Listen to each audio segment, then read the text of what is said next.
Welcome back, young wizard. Thank you for joining me tonight.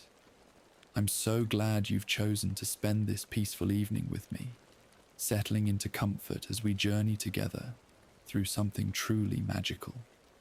Tonight, we'll relive your very first magical day at Hogwarts, from the moment that extraordinary letter arrives on your doorstep to the peaceful moment when you finally rest your head on a pillow in your new dormitory, surrounded by the ancient stone walls of the castle itself.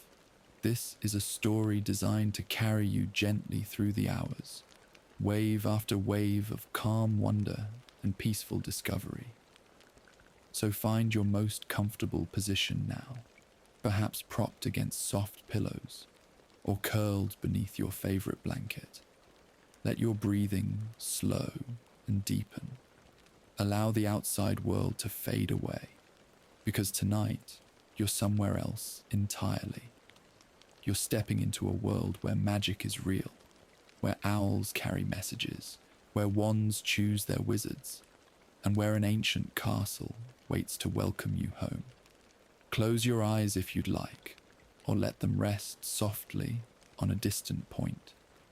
Feel the weight of your body sinking into whatever supports you. And as we begin, know that this journey has no urgency, no rush.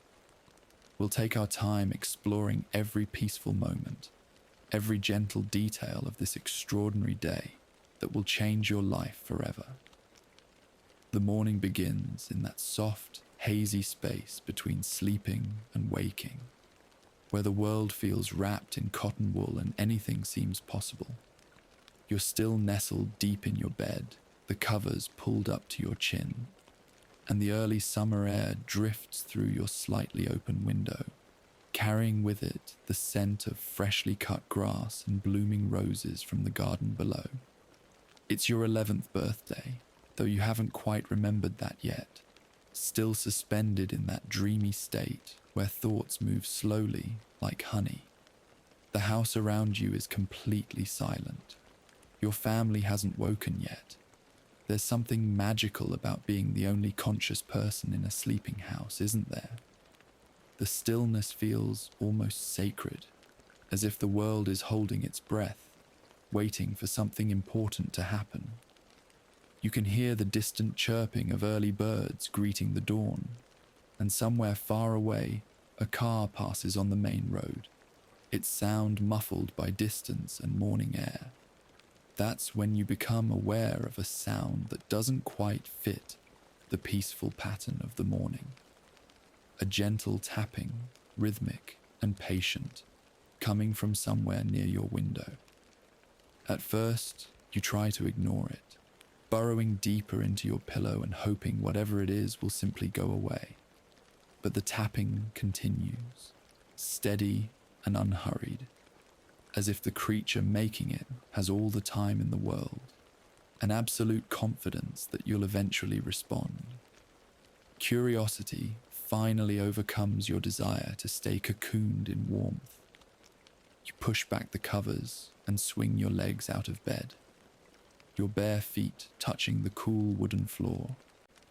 The morning air is fresh against your skin, and you notice how the early light filtering through your curtains has that special golden quality that only comes on perfect summer mornings. Everything it touches seems to glow softly, as if the world itself is just waking up and stretching in the sunshine. When you reach your window and ease back the curtain, your breath catches in your throat. Perched on your windowsill is an owl, but not just any owl. This is the most magnificent bird you've ever seen.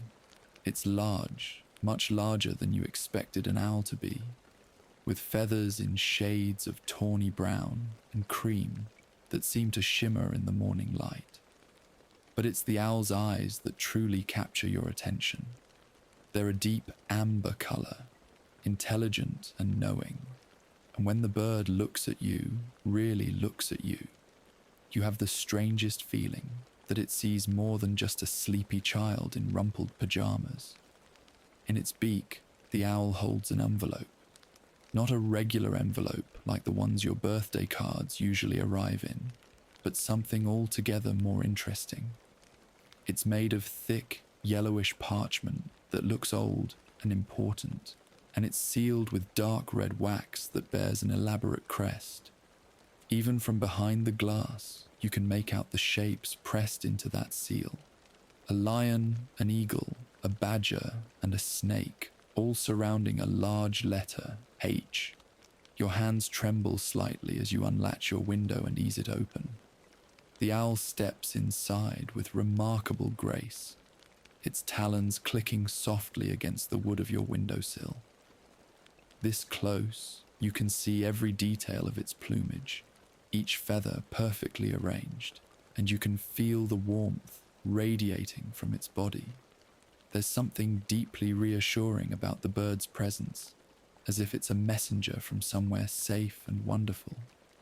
The owl extends one leg towards you, and you see that the envelope is tied there with a thin cord. Your fingers fumble with the knot for a moment before it comes loose, and the envelope falls into your palm. It's heavier than you expected, substantial and important feeling. The owl doesn't fly away immediately. Instead, it hops onto your desk chair and settles there, watching you with those remarkable eyes, as if it wants to witness this moment, this beginning of everything. You turn the envelope over in your hands. On the front, written in emerald green ink, is your address, but written in a way you've never seen before. Your name, your bedroom, your house number, your street, your town. Someone knows exactly where you sleep, exactly where you are in the world. The knowledge should perhaps feel intrusive, but instead it feels oddly comforting, as if you've been seen, truly seen, for the first time in your life. The wax seal is warm beneath your fingertips, and when you carefully break it, it comes away cleanly, almost eagerly. The envelope opens with a soft whisper of parchment, and inside you find 2 sheets of the same thick, creamy paper. The words are written in that same emerald ink, and in the quiet of your bedroom, with the owl watching and the morning light growing stronger outside your window, you begin to read Hogwarts School of Witchcraft and Wizardry. The words sit at the top of the page, official and magnificent. Below that, a list of impressive titles: Headmaster Albus Dumbledore, Order of Merlin, First Class, Grand Sorcerer, Chief Warlock, Supreme Mugwump, International Confederation of Wizards. Each title sounds more fantastical than the last, and you find yourself whispering them aloud, testing how they feel in your mouth. Then come the words that will change everything. Dear future witch or wizard, we are pleased to inform you that you have been accepted at Hogwarts School of Witchcraft and Wizardry. You have to read it 3 times before the meaning truly sinks in. Accepted. Witch or wizard. Magic. These aren't words that belong in your ordinary life, and yet here they are, written in formal script on official parchment, delivered by an owl that currently sits on your chair, grooming its wing feathers with careful attention. The letter continues with practical information. Term begins on September 1st. You'll need to send confirmation by owl. There's a list of required books with titles like The Standard Book of Spells and Fantastic Beasts and Where to Find Them. Equipment needed: a cauldron, pewter, size 2, a wand, robes. You may bring an owl, or a cat, or a toad.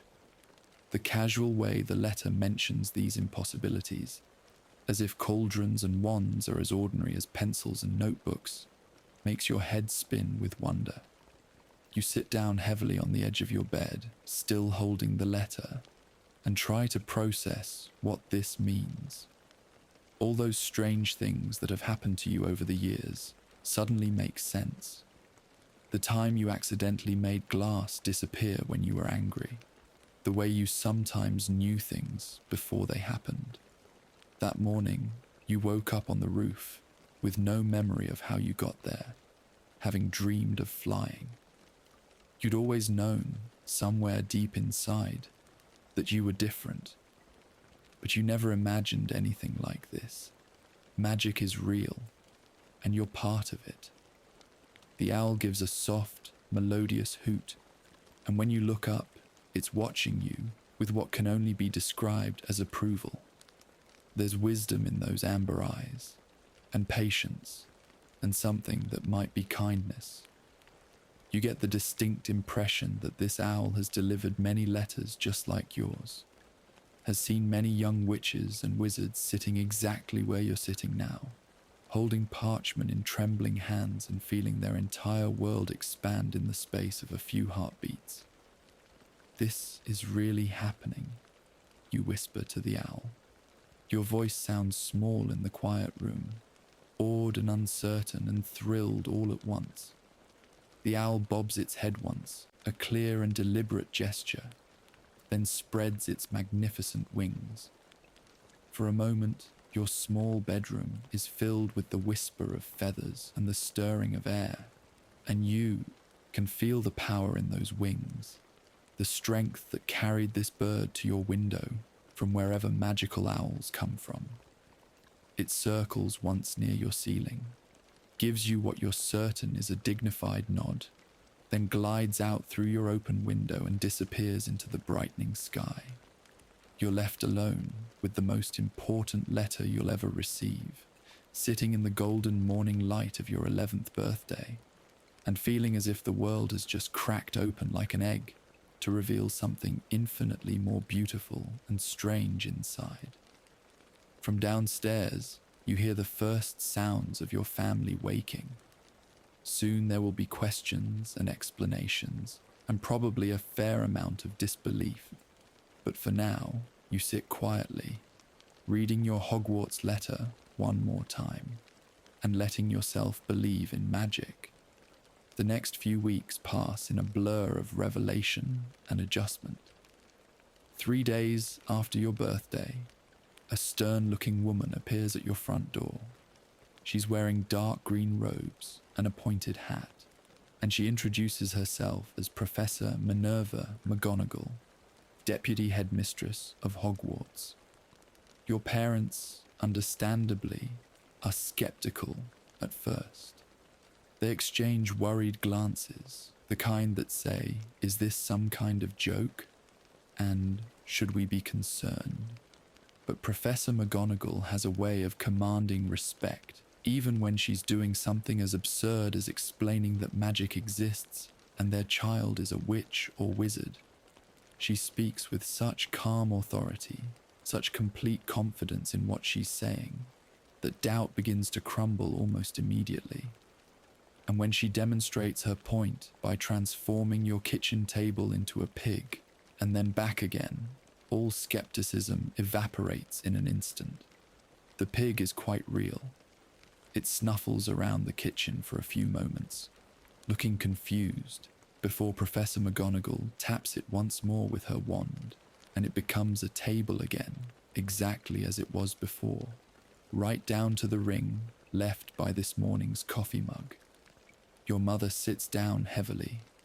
Your father makes a sound somewhere between a laugh and a gasp, and you feel a smile spreading across your face so wide it almost hurts. Because it's real. It's all gloriously, impossibly real.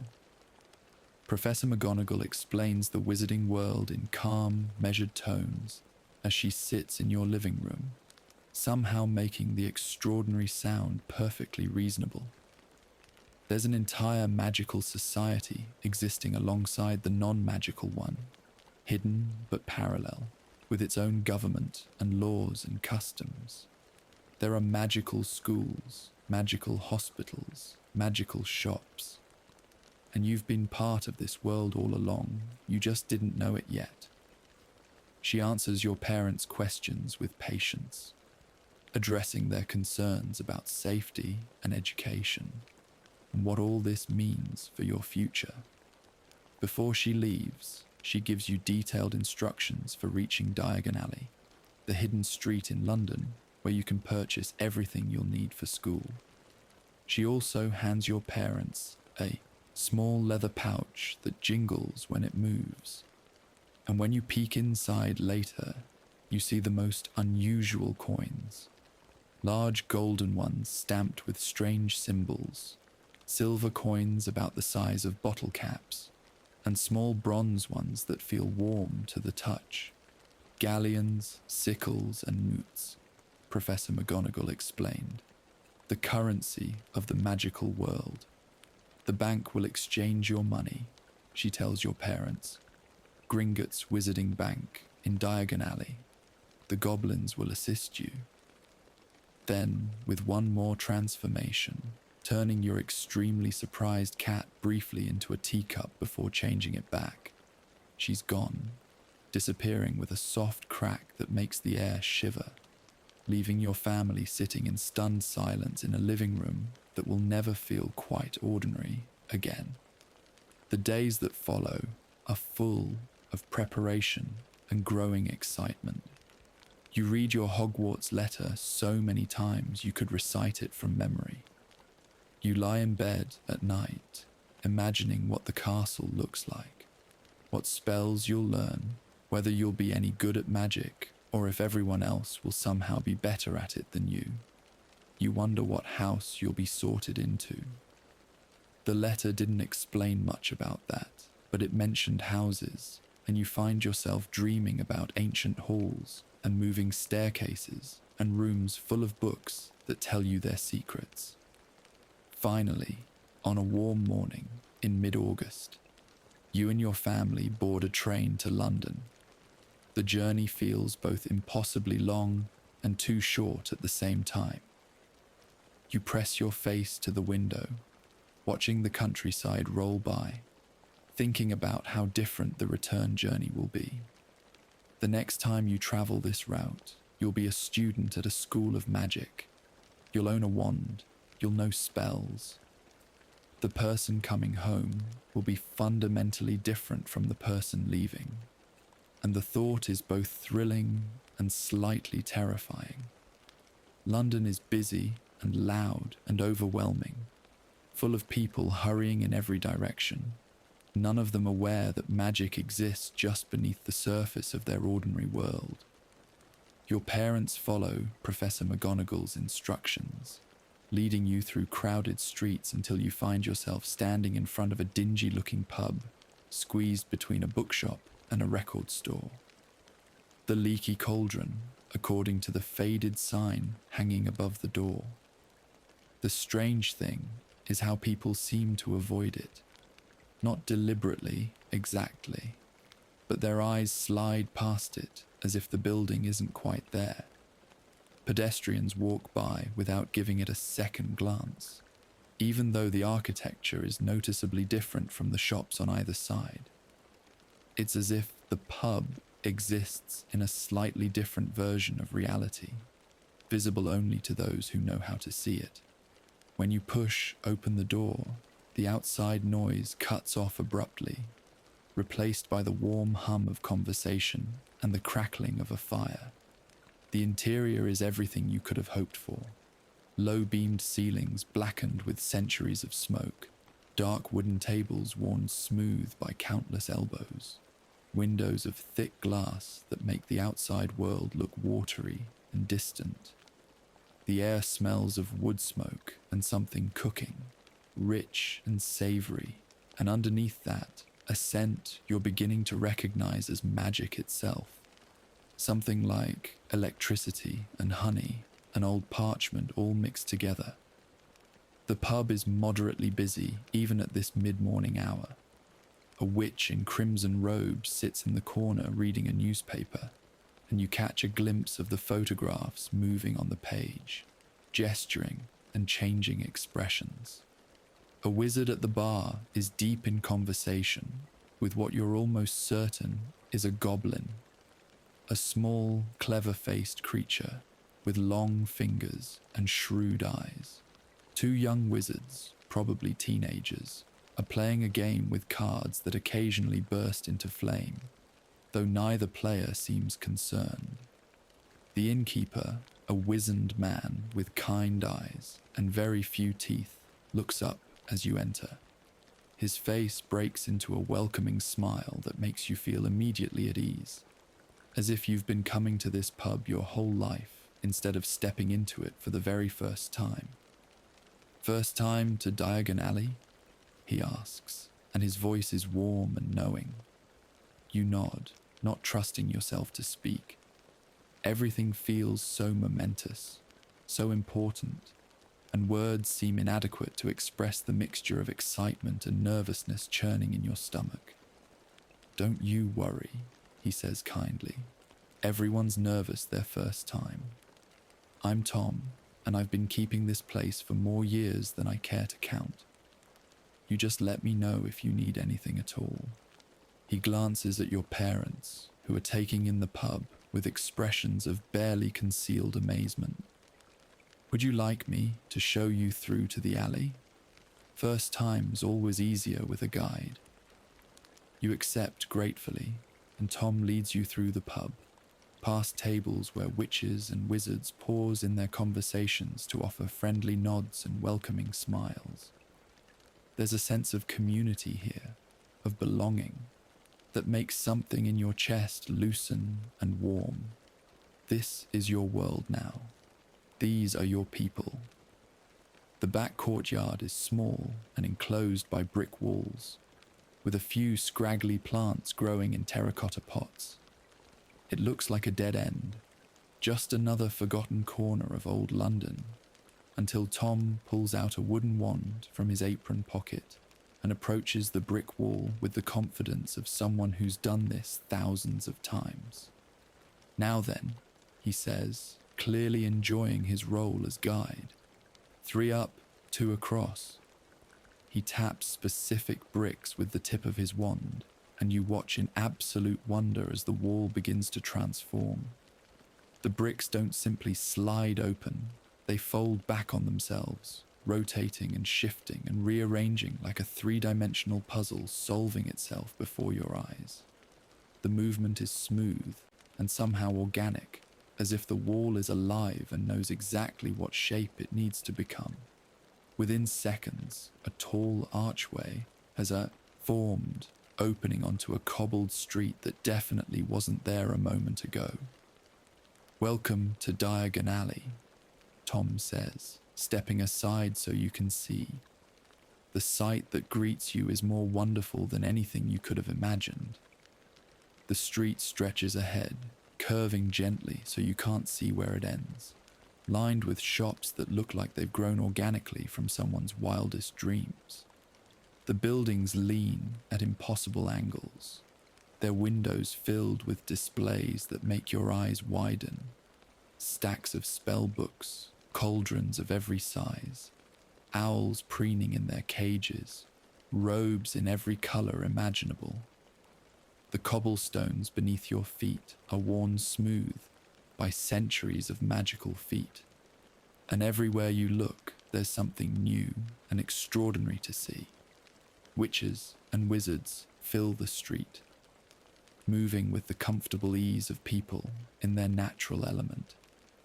They wear robes in deep purples and midnight blues, forest greens and sunset oranges.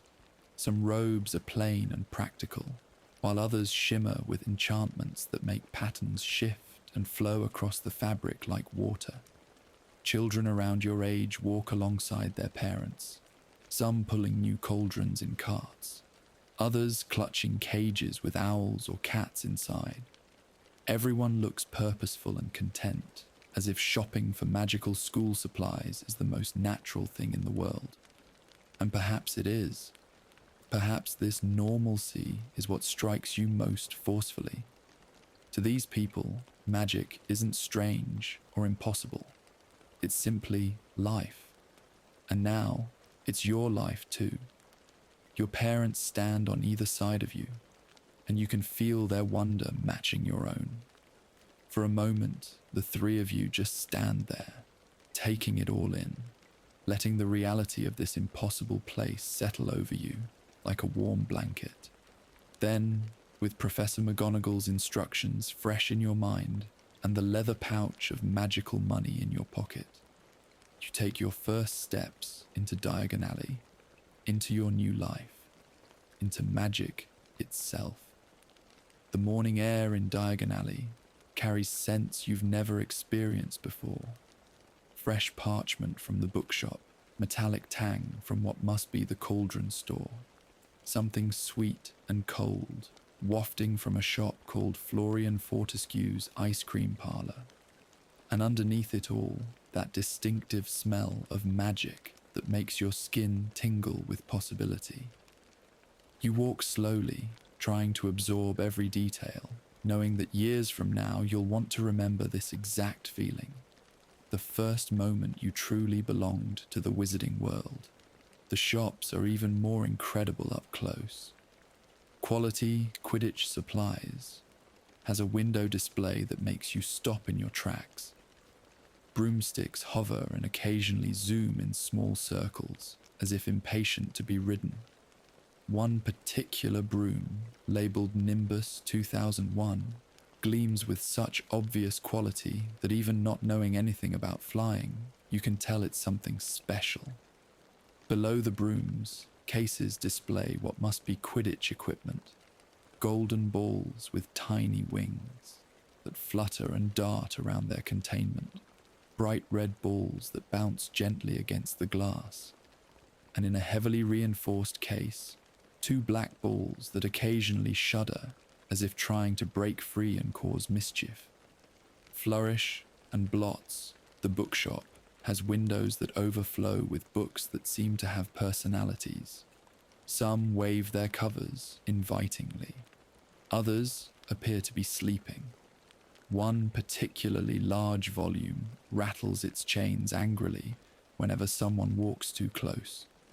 You find yourself drawn toward the shop, already imagining the smell of old pages and the weight of spell books in your hands, already wondering what knowledge waits inside those hundreds of volumes.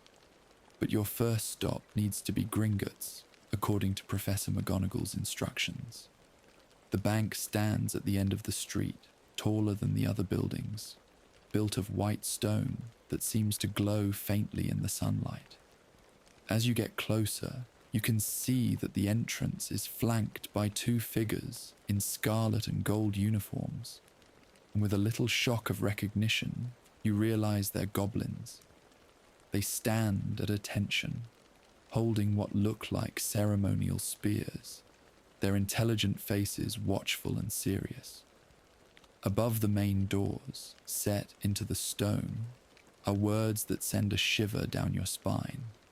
Enter, stranger, but take heed of what awaits the sin of greed. For those who take but do not earn must pay most dearly in their turn. So if you seek beneath our floors a treasure that was never yours, thief, you have been warned, beware of finding more than treasure there. It's not exactly a welcoming message, but there's something reassuring about it too. Your money will be safe here. Whatever treasures these goblins guard, they guard well. The interior of Gringotts is vast and impressive, all marble and bronze, with a ceiling so high you have to crane your neck to see it properly. A long counter stretches the length of the room, and behind it, dozens of goblins sit on high stools, weighing coins, examining precious stones, making notes in enormous ledgers. They work with absolute concentration, their long fingers moving with practiced precision, and you get the sense that nothing, absolutely nothing, escapes their attention. Your parents explain that you need to exchange money, and one of the goblins, whose nameplate reads Grip Hook, slides down from his stool and leads you to a side window where the transaction takes place. He counts out your galleons, sickles, and nuts with meticulous care, checking each coin against a small brass scale, and you watch, fascinated by the process. The coins are beautiful, much more interesting than ordinary money, with different symbols and faces stamped into the metal. The galleons in particular feel substantial and important in your palm, warm and heavy, and somehow alive with magic. First year at Hogwarts? Griphook asks, and when you nod, something that might be approval flickers across his features. Study hard, master your craft. Magic respects those who respect it. It's surprisingly good advice, and you find yourself nodding seriously, as if you've just received wisdom from an oracle. Perhaps, in a way, you have. These goblins have dealt with centuries of wizards and witches. They've seen countless first years walk through these doors with stars in their eyes and wonder in their hearts. They know how the story goes. With your money secured in the leather pouch, you step back out into the sunshine of Diagon Alley and consult your school list. The next few hours pass in a wonderful blur of magical shopping, each store more fascinating than the last. Madame Malkin's Robes for All Occasions is your first stop. The shop is cozy and well lit, smelling of new fabric and something that might be lavender. Madame Malkin herself is a squat, smiling witch dressed in mauve robes, and she greets you warmly before guiding you to a small raised platform in front of a large mirror. Another student is already there, being fitted for robes, a pale boy with sharp features who gives you a brief nod before returning his attention to his own reflection. Hogwarts? Madame Malkin asks, though it's clear she already knows the answer. She begins draping long black robes over you, pinning and adjusting with expert efficiency. First year, oh how wonderful. Seems like only yesterday I was fitting your parents, though of course that can't be right if they're... She trails off, glancing at your non-magical parents with mild confusion before tactfully changing the subject. Stand still now, dear. Let's make sure these fall properly. You watch in the mirror as the robes take shape around you. They're simpler than the elaborate robes you've seen some adult wizards wearing, plain black wool without decoration. But there's something thrilling about seeing yourself in them. You look like a student of magic. You look like you belong in this world. Madame Malkin also fits you for a winter cloak with silver fastenings, protective gloves that feel surprisingly sturdy, and a pointed hat that feels slightly ridiculous, but that you'll apparently need for formal occasions. She wraps everything carefully in brown paper that ties itself with string while you watch. Still not quite used to the casual magic that wizards use for everything, the apothecary is next, and it's unlike any shop you've ever experienced. The walls are lined with drawers and jars and bottles, each labelled with ingredients that sound more like spell components than anything meant for human consumption. Powdered moonstone, unicorn horn, dried nettles, porcupine quills, newt eyes swimming in solution. The air is thick with competing scents, some pleasant, like cinnamon and honey, others distinctly less so, like sulfur and rotting vegetables. You select what you need from your list, trying not to think too hard about what some of these ingredients might be used for. The shopkeeper, a stooped wizard with suspicious eyes, weighs everything carefully, muttering under his breath about students and their carelessness with expensive materials. Despite his grumpy demeanor, he packages everything securely, and you leave with a heavy bag full of mysterious substances that will eventually become potions. Potage's cauldron shop is blessedly straightforward after the strangeness of the apothecary. Cauldrons of every size and material hang from the ceiling and line the walls. from tiny ones perfect for brewing a single cup of potion, to enormous vessels that could hold enough liquid to fill a bathtub. Your list specifies a standard size 2, pewter, and the shopkeeper helps you select one that's well made and sturdy. First cauldron, he asks, testing it for dents. Treat it well, and it'll last you all 7 years. I've seen students come back with their original cauldrons still in perfect shape, and I've seen students need replacements by Christmas because they didn't watch their heating charms. Be the first kind, eh? You promise you will, cradling the cauldron carefully. It's surprisingly heavy, solid, and real, and there's something deeply satisfying about owning such a perfectly magical object. The day continues in this wonderful way. You purchase brass scales that balance themselves, crystal vials that ring like bells when touched, and a beautiful brass telescope from a shop where the ceiling shows a perfect view of the night sky, complete with slowly wheeling constellations. Each purchase feels significant, each new item another piece of the puzzle that is your magical education. At Flourish and Blots, you finally get to explore the bookshop that's been calling to you since you first entered the alley. Inside, the shop is even more extensive than its facade suggested, with narrow aisles that seem to stretch far beyond what should be possible. Books line every surface, climbing toward a ceiling that's lost in shadow. Some books sit quietly, but others show clear signs of magical life, rustling their pages, humming softly, occasionally emitting small puffs of colored smoke. A witch with ink-stained fingers helps you gather your required texts. She pulls them from various shelves with practiced ease, and each one floats gently through the air to land in a growing stack on the counter. The Standard Book of Spells. Grade 1 feels warm in your hands, as if it's eager to share its knowledge. A History of Magic looks appropriately ancient and serious. Fantastic Beasts and Where to Find Them has a cover that occasionally ripples as if something is moving beneath it. Each book feels like a promise, like a door waiting to be opened. As the witch wraps your books in brown paper, she gives you a knowing smile. First year, you're in for such wonderful times. I still remember my first day at Hogwarts like it was yesterday, and I graduated 30 years ago.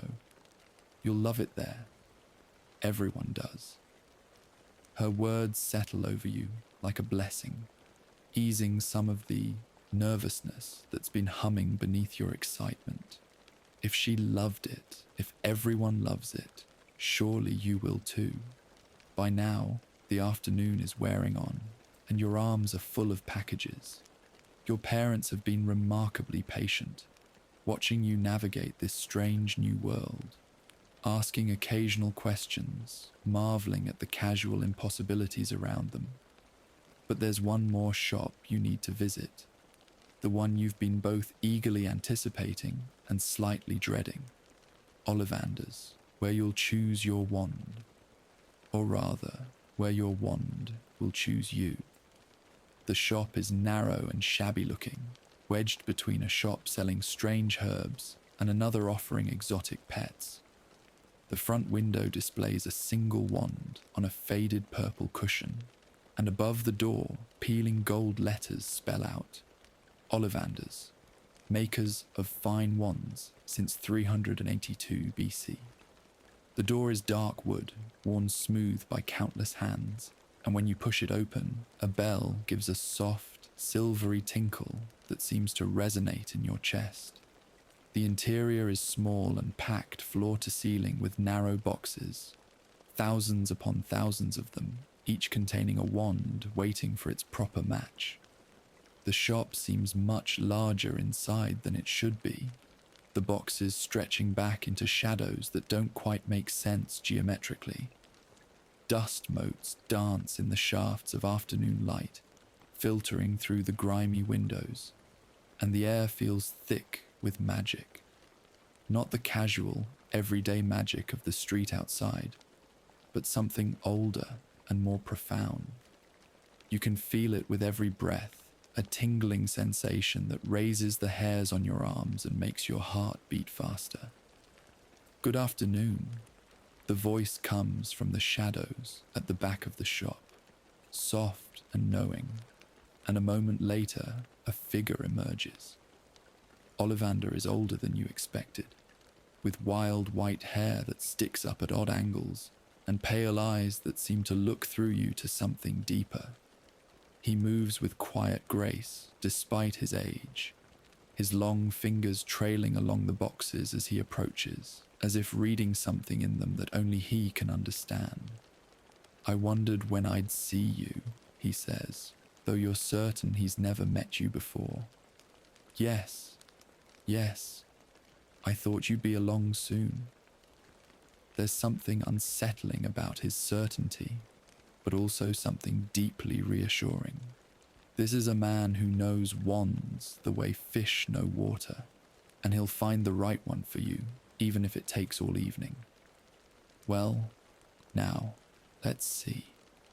He pulls a measuring tape from his pocket, and it immediately springs to life, measuring you in ways that seem to have nothing to do with physical dimensions.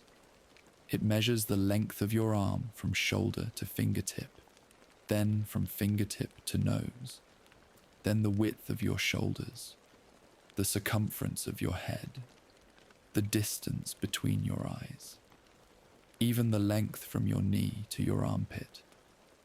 You stand still, trying not to laugh at the absurdity of it, while Ollivander watches the tape with intense concentration, as if it's revealing vital secrets. Every Ollivander wand has a core of a powerful magical substance, he explains, his voice taking on the tone of someone sharing sacred knowledge. "We use unicorn hairs, phoenix tail feathers, and the heartstrings of dragons. No two Ollivander wands are the same, just as no two unicorns, dragons, or phoenixes are quite the same. And of course, you will never get such good results with another wizard's wand." He begins pulling boxes from the shelves, moving with surprising speed for someone his age. His long fingers know exactly where to reach, and boxes float down from impossibly high shelves to land gently in his hands. Each box is narrow and old, covered in a fine layer of dust that speaks of years waiting patiently for the right witch or wizard to arrive. "Here we are," he says, opening the first box. "Beechwood and dragon heartstring, 9 inches, quite flexible." He hands you the wand, and you take it carefully, not sure what you're supposed to do. "Well, give it a wave," Ollivander encourages, stepping back slightly. You raise the wand and give it a tentative flick. Nothing happens. The wand feels inert in your hand, just a piece of wood with no particular connection to you. No, definitely not," Ollivander says quickly, plucking it from your fingers before you can try again. "Not to worry, try this. Maple and phoenix feather, 7 inches, very whippy. This wand feels slightly better, or perhaps you're just hoping it will." You wave it, and a shower of gold sparks shoots from the tip before quickly fading. Your heart leaps with excitement, but Ollivander is already shaking his head. No, close, but not quite right." He takes that wand back as well, studying you with those penetrating pale eyes. "Perhaps. Yes, let's try. Ebony and unicorn hair, 8.5 inches, springy." The process continues, and with each wand you try, you learn a little more about what's supposed to happen. Some wands feel completely wrong the moment you touch them, cold and lifeless in your palm. Others produce minor effects, a gust of wind, a brief flash of light, a sound like distant bells, but nothing that feels right. Ollivander works with increasing intensity, pulling box after box from the shelves, muttering to himself about cores and woods and flexibility. The pile of rejected wands grows on the counter. Your parents watch from near the door, fascinated by this strange ritual. You're beginning to worry that perhaps there isn't a wand for you, that you'll be the first student in history who can't find a match, when Ollivander pauses in his searching. "I wonder," he says softly, more to himself than to you. He climbs a small ladder and reaches for a box on a very high shelf, one that looks dustier than the others, as if it's been waiting there for a very long time. When he opens it, he handles the wand inside with particular reverence. Holly and phoenix feather, 11 inches. Nice and supple. He holds it out to you, and there's something in his expression, a mixture of curiosity and knowing that makes your breath catch.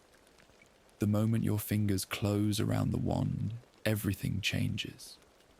Warmth floods through your hand, up your arm, spreading through your entire body like sunlight after a cold night. The wand seems to vibrate with gentle energy, as if it's greeting you, recognizing you. Without even thinking about it, you raise the wand, and a shower of red and gold sparks erupts from the tip, brighter and more beautiful than anything that's happened before.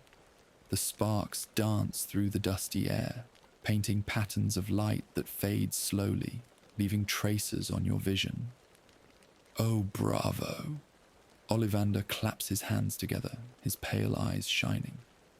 "Yes, indeed. Very good. Very good indeed." He takes the wand back gently, examining it one more time before placing it carefully in its box. "Curious. Very curious indeed." "What's curious?" you ask, still feeling the ghost of that warmth in your fingers. Ollivander looks at you with an expression that's difficult to read. "I remember every wand I've ever sold. Every single one. The phoenix whose tail feather resides in your wand gave just one other feather. Just one. And that other wand, well, it's curious that you should be destined for this wand when its brother gave you that scar." You touch your forehead reflexively, though of course you don't have a scar. But in this moment, in this shop filled with ancient magic and possibility, you understand that Ollivander is speaking to something deeper than the physical. He's speaking to destiny, to the mysterious connections that draw uncertain wands to certain wizards, to the way magic weaves itself through lives in patterns that only become clear in hindsight. "Your wand chose you," Ollivander continues, his voice gentle now, "and I believe it chose well. Take care of it, and it will take care of you. Wand and wizard grow together, you understand. This is just the beginning of your partnership.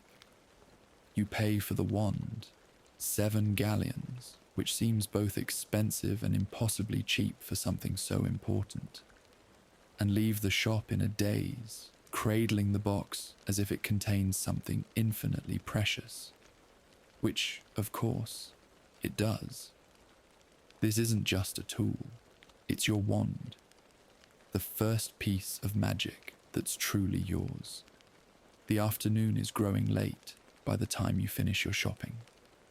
The sun hangs lower in the sky, painting Diagon Alley in shades of gold and amber that make the magical street look even more beautiful than before. The crowds have thinned slightly, and there's a peaceful quality to the way witches and wizards move through the street now, unhurried and content. Your last stop is the magical menagerie, where cages of owls and cats and creatures you can't identify fill every available space. The shop smells of feathers and fur and wood shavings, and the air is filled with hoots and meows and chirps. After much deliberation, and with your parents' slightly bewildered permission, You choose a beautiful owl with brown and cream feathers and intelligent amber eyes. It reminds you of the owl that delivered your Hogwarts letter, and when it looks at you, you feel the same sense of connection you felt with your wand. Good choice, the witch running the shop tells you. That one's been waiting for someone special. Take good care of each other. The owl settles into its cage with dignified calm, as if perfectly content to have found its human at last. You decide to name it later, once you've had time to get to know each other properly. For now, it's enough to have this beautiful creature as your companion, this living link to the magical world you're joining. As you leave Diagon Alley, passing back through the leaky cauldron, with Tom waving goodbye, emerging onto the busy London street where everything looks impossibly ordinary after the wonders you've just experienced, you feel fundamentally changed. Your arms are full of packages containing cauldrons and spellbooks, scales and telescopes, robes and a wand that chose you. Your owl rides beside you in its cage, occasionally giving soft hoots that sound like contentment. The train ride home passes in comfortable silence. Your parents seem to understand that you need time to process everything, to let the reality of this new life settle into your bones. You watch the countryside roll past the windows and think about September, about platform 9 3/4, about the Hogwarts Express and the castle waiting at the end of the journey. Your reflection in the train window looks the same as always, but you know better. Everything has changed. Magic is real, and you're part of it now. The weeks between your Diagon Alley trip and September 1st stretch out endlessly and fly by in the same breath. You spend hours reading your spellbooks, though the wand stays carefully in its box, as the Ministry of Magic apparently has rules about underage wizards performing magic outside of school. You memorize your shopping list just to see the words again. Cauldron, pewter, standard size 2. It still seems impossible that these are things you own, that these are objects you'll use in actual classes learning actual magic. Your owl settles into life at your house with remarkable ease, though your family's cat remains deeply suspicious of this new arrival. You've named the owl Artemis after the Greek goddess of the moon and the hunt, and it seems to approve of the choice, hooting softly when you first say the name aloud.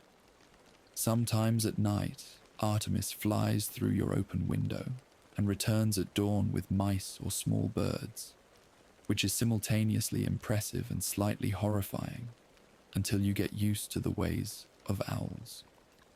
You read A History of Magic cover to cover, learning about the international statute of secrecy that keeps the magical world hidden from non-magical people, about famous witches and wizards from centuries past, about the founding of Hogwarts itself by 4 powerful magic users, Godric Gryffindor, Helga Hufflepuff, Rowena Ravenclaw, and Salazar Slytherin. Each founder valued different qualities in their students: bravery, loyalty, wisdom, ambition. Each established a house bearing their name, and every Hogwarts student is sorted into one of these houses at the beginning of their first year. The sorting process, you learn with growing nervousness, involves something called the sorting hat, an ancient magical object that can apparently read minds and determine which house best suits each student. The idea of having your innermost qualities examined and announced in front of the entire school is terrifying and exciting in equal measure. What if you're not brave enough for Gryffindor, not clever enough for Ravenclaw, not loyal enough for Hufflepuff, not ambitious enough for Slytherin? What if the hat can't decide where you belong? Your parents try to reassure you that you'll be wonderful wherever you're placed. but they don't quite understand the significance of houses in the wizarding world. Your house will be your family for the next 7 years. You'll sleep in their dormitory, eat at their table, compete for the house cup, make friends who will likely be friends for life. It matters deeply and completely. Finally, blessedly, September 1st arrives. You wake before dawn, too excited to sleep any longer, and lie in bed, watching the darkness outside your window gradually lighten to grey, then to the soft blue of early morning. Today, you're going to Hogwarts. The journey to King's Cross Station passes in a blur. Your trunk is packed with everything on your list, plus some extra parchment your mother insisted you might need, and several packages of your favourite sweets. Artemis sits in the cage on your lap, occasionally turning to fix you with those intelligent amber eyes, as if checking that you're managing your excitement appropriately. King's Cross is busy even early in the morning, filled with travellers hurrying to catch trains, dragging luggage, calling goodbyes to family. It's noisy and crowded and completely ordinary, which makes the task ahead of you seem even more impossible. You're supposed to find platform 9 3/4, a platform that exists between platforms 9 and 10, hidden from non-magical eyes. Professor McGonagall's instructions were clear, but somehow still confusing. Walk straight at the barrier between platforms 9 and 10, and don't stop or lose your nerve. Walking at a solid barrier sounds like an excellent way to end up with a broken nose and a concussion. But magic requires trust, doesn't it? Faith in the impossible. You find platforms 9 and 10 easily enough. Between them is a thick barrier, solid and uncompromising. For a moment, your courage wavers. This is ridiculous. You can't walk through walls. Magic or no magic, basic physics still applies, doesn't it? But then you see them, a family of obvious wizards, though they're trying to blend in with varying degrees of success. The father wears jeans and a normal jacket, but his shoes are pointed and curl at the toes. And his wife's perfectly ordinary coat can't quite hide the shimmering purple fabric underneath. Their 3 children push trolleys loaded with trunks, and one of the trunks has what looks very much like a broomstick strapped to it. You watch as they approach the barrier. The mother goes first, walking at a normal pace straight toward the solid wall between the platforms. At the moment, you expect her to crash. She simply isn't there anymore. She's gone, passed through to wherever platform 9 3/4 exists. The children follow one by one, disappearing into the barrier as if it's made of mist. Your heart pounds with excitement and residual fear. If they can do it, so can you. Ready? Your father asks, and you nod, not trusting your voice. You position your trolley, take a deep breath, and start walking toward the barrier. Every instinct screams at you to slow down, to stop, to protect yourself from the impact that must be coming. But you keep walking, faster now, and just as you're certain you're about to crash, the world shivers around you. For just an instant, everything feels strange and displaced, as if you're existing in 2 places at once.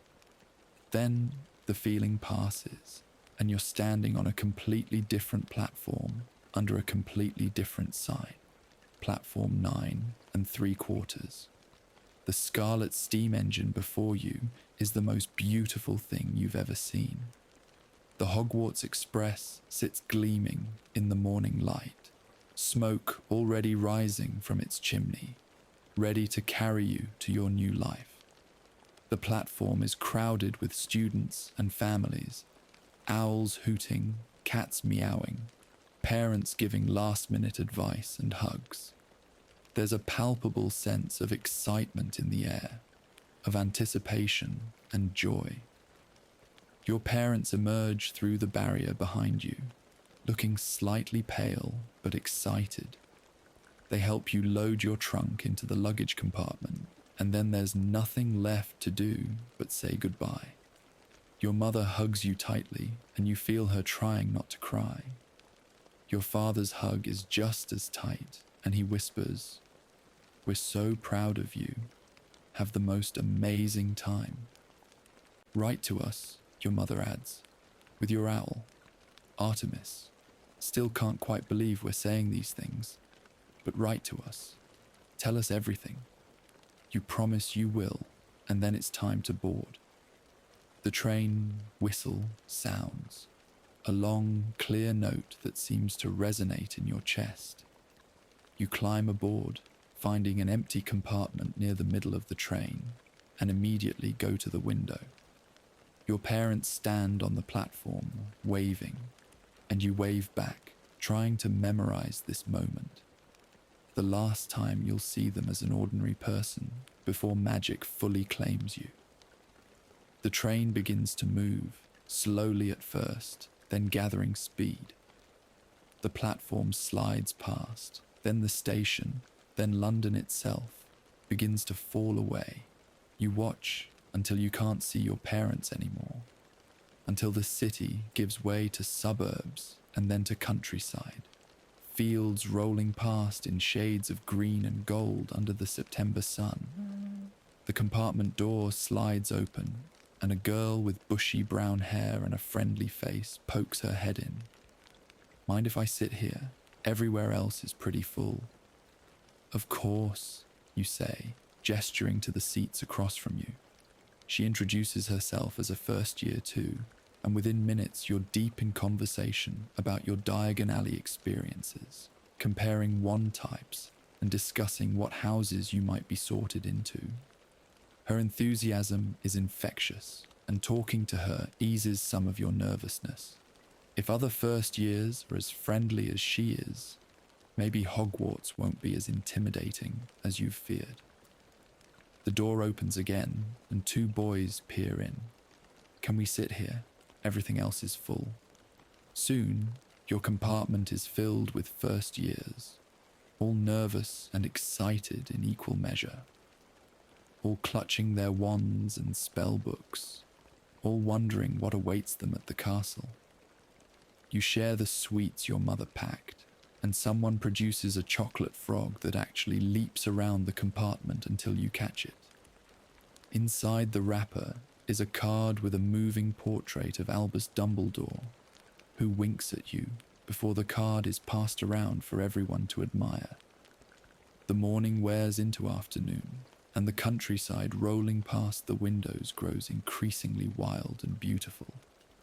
You're heading north, you realize, far from cities and towns, into regions where magic might more easily hide itself from non-magical eyes. Someone comes by with a trolley full of sweets you've never heard of. Bertie Bott's every flavour beans, pumpkin pasties, cauldron cakes. You buy some of everything, and the compartment fills with the sounds of eating and talking and laughing. You're starting to feel like part of something. These strangers, who were nervous individuals at the beginning of the journey, are becoming friends, united by shared anticipation. When the girl across from you accidentally launches Bertie Bott's beans all over the compartment with an overly enthusiastic gesture, everyone helps pick them up between fits of giggles. When one of the boys admits he's terrified, he won't be sorted into Gryffindor like his entire family. Everyone offers reassurance that whichever house claims him will be lucky to have him. The sun is setting when someone calls out, "Look, I think I can see it." Everyone crowds to the windows, pressing faces against the glass. And there, in the distance, perched on a cliff above a vast dark lake, is Hogwarts. The castle is even more magnificent than you imagined. It rises against the darkening sky like something from a dream, all towers and turrets and windows that glow with warm light. It's enormous, sprawling, ancient beyond measure. You can see the many towers reaching toward the stars that are beginning to appear, can see the way the castle seems to grow organically from the cliff itself, as if it's been there since the world began. "We're really here," someone whispers, and the awe in their voice matches what you're feeling. The train begins to slow, and everyone scrambles to change into their school robes. Yours fit perfectly, thanks to Madame Malkin's careful measurements, and when you catch your reflection in the window, you barely recognize yourself. You look like a student of magic. You look like you belong. The train pulls into a small station, and the doors open onto a platform illuminated by lanterns.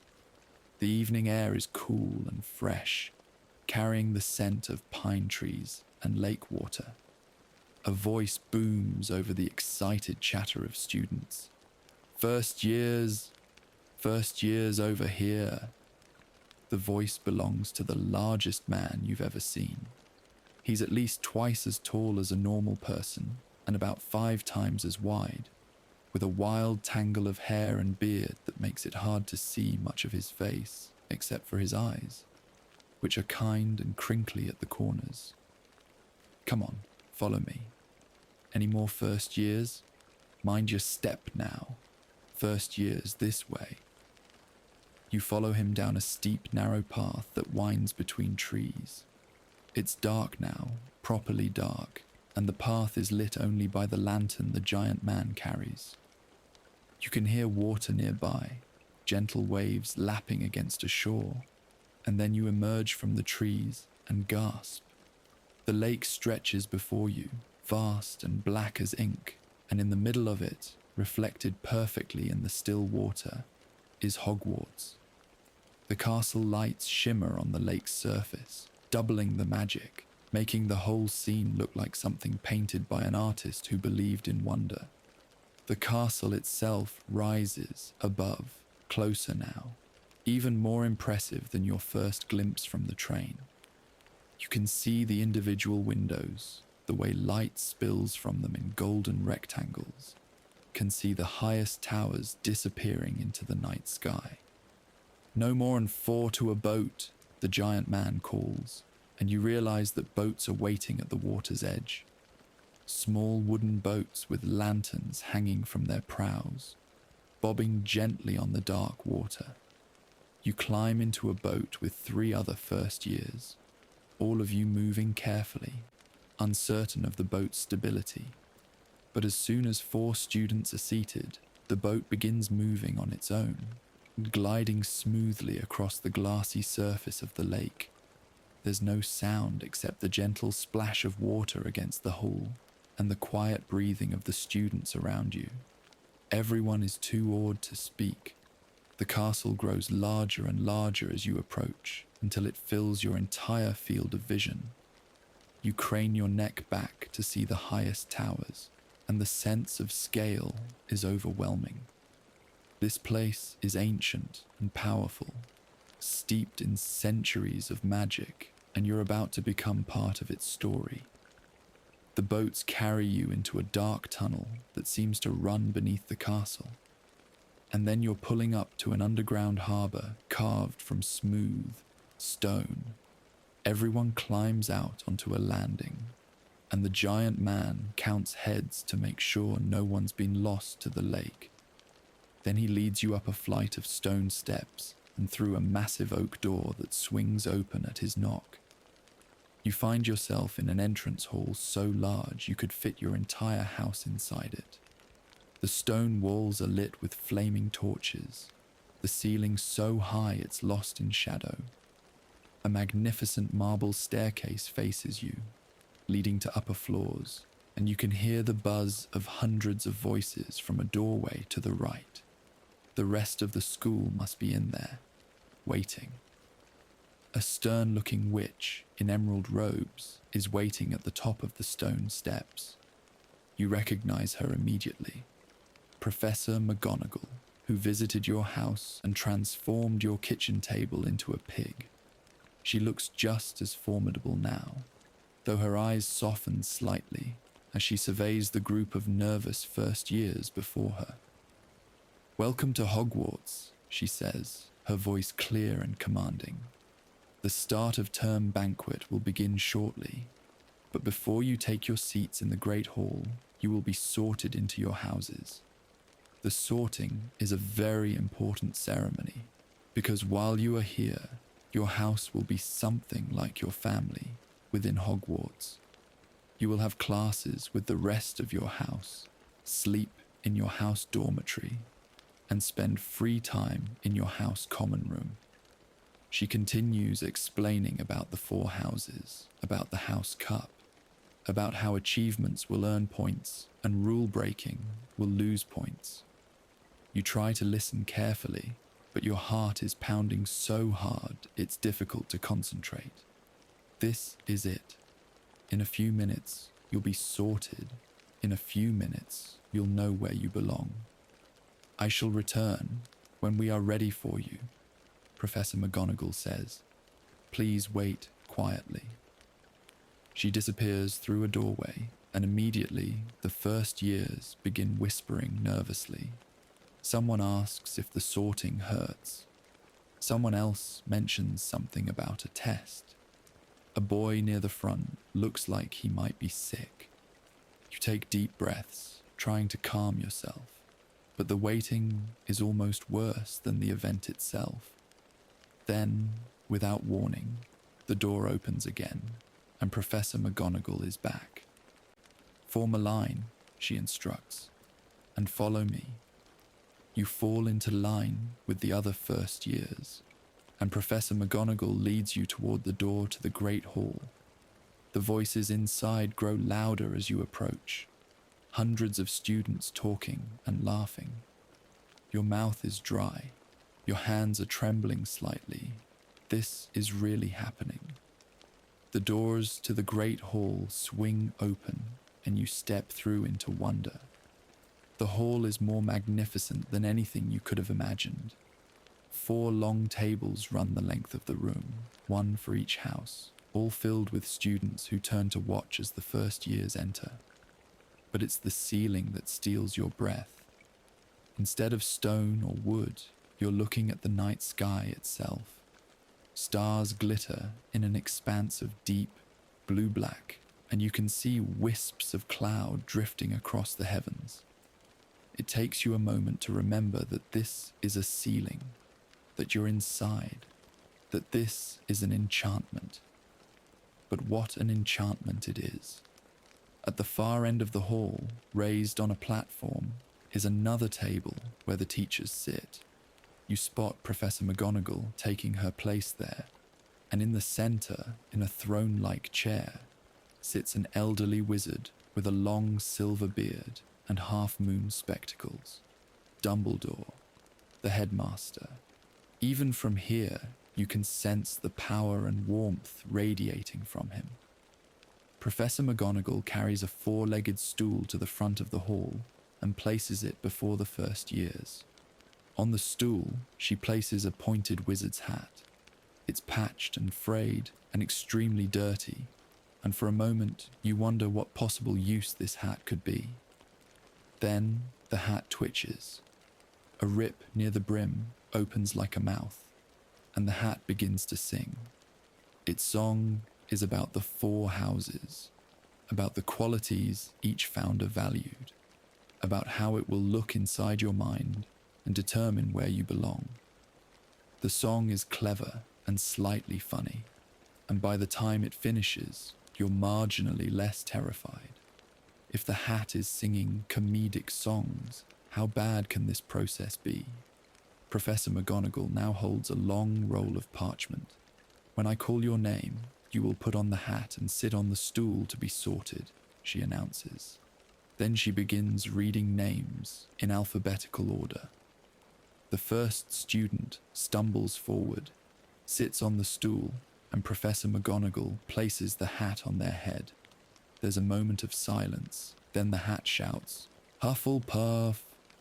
The table on the right erupts in cheers and applause, and the student, looking relieved and happy, hurries over to join their new house. The sorting continues. Some students sit for only a moment before the hat decides.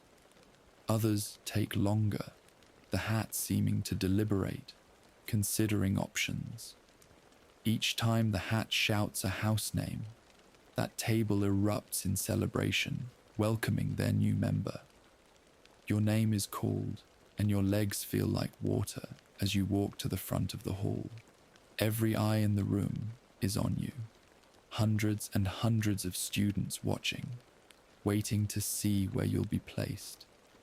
You sit on the stool, and Professor McGonagall lowers the hat onto your head. It's much too large and slides down over your eyes, blocking your view of the hall. For a moment, there's silence, and then a small voice speaks inside your head, so close it makes you jump. The hat murmurs, and only you can hear it. Interesting. Very interesting. You have courage, certainly. I can see that clearly. But there's a clever mind here too, quick and curious. And loyalty. You value your friends, don't you? You'd stand by them through anything. But what's this? Ambition, yes. Hidden, but definitely there. A desire to prove yourself, to become more than you are. Oh my, where to put you? The hat continues its internal monologue, sorting through your qualities like someone organizing books on a shelf. It feels strange to have something poking around in your thoughts, but not invasive exactly. More like the hat is reading you, understanding you in a way few people ever have. You could do well in any house, the hat muses. That's rare, you know. Most people have one clear path. But you have potential in many directions. So where shall it be? Where will you grow best? Where will you find your people? There's a pause that seems to last forever, though it's probably only seconds. Then the hat speaks aloud, its voice booming through the hall. Gryffindor! The table on the far left explodes with cheers. Students are standing, clapping, some pounding the table with their fists. You remove the hat, hands shaking with relief and joy, and make your way to the Gryffindor table. Hands reach out to pat your back, to shake your hand, to welcome you home. Someone makes space on the bench, and you sit down, surrounded by your new housemates, feeling like you've just found something you didn't know you were missing. The sorting continues, and you watch as the rest of the first years are sorted into their houses. The girl from your train compartment becomes a Ravenclaw, and you're both happy for her and sad you won't be in the same house. But when the sorting is finally complete and Professor McGonagall removes the hat and stool, you realize something important. Wherever they've been sorted, all these students are now part of Hogwarts. You'll all share the castle, share classes, share this magical life. Houses create families, but the whole school is a community. Dumbledore stands, and the hall falls silent. He spreads his arms wide, his smile visible even from your seat at the Gryffindor table, and says, "Welcome. Welcome to a new year at Hogwarts. Before we begin our banquet, I would like to say a few words." And here they are: Nitwit, Blubber, Oddment, Tweak. Thank you. He sits back down, and for a moment there's confused silence. Then someone near you starts laughing, and the laughter spreads, warm and genuine. You realize that Dumbledore was making a joke, being deliberately absurd, and somehow that makes him seem more approachable, more human, despite his legendary status. Then food appears on the golden plates before you, and you forget everything else in your amazement. One moment, the plates are empty. The next, they're heaped with more food than you've ever seen. Roast beef and chicken and pork chops, potatoes in various forms, vegetables gleaming with butter, Yorkshire puddings and gravies and sauces. The feast is extraordinary, and you fill your plate, suddenly realizing how hungry you are. Your housemates are friendly and welcoming, asking about your journey, sharing their own sorting experiences, pointing out teachers at the staff table and explaining what they teach. The boy across from you is a 5th year, and he assures you that transfiguration is challenging but wonderful, that the staircases do indeed move, so you'll definitely get lost in your first week, and that the house ghosts are mostly harmless. Though nearly headless, Nick does like to startle first years. The food is delicious, better than any meal you've ever eaten. There's magic in it, you're sure, not just in how it appeared, but in how it tastes. Each bite perfect and satisfying. You eat until you're pleasantly full, and then desserts appear. Blocks of ice cream in every flavor imaginable. Apple pies, treacle tart, chocolate eclairs, jam donuts. You manage a slice of treacle tart that might be the best thing you've ever tasted. Sweet and rich, and somehow exactly what you needed. Finally, when the last desserts have been eaten and everyone is full and content, Dumbledore stands again. He makes a few announcements.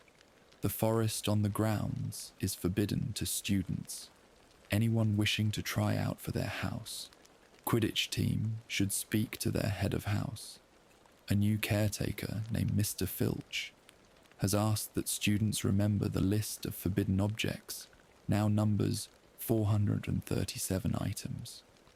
Then he leads the school in singing the school song.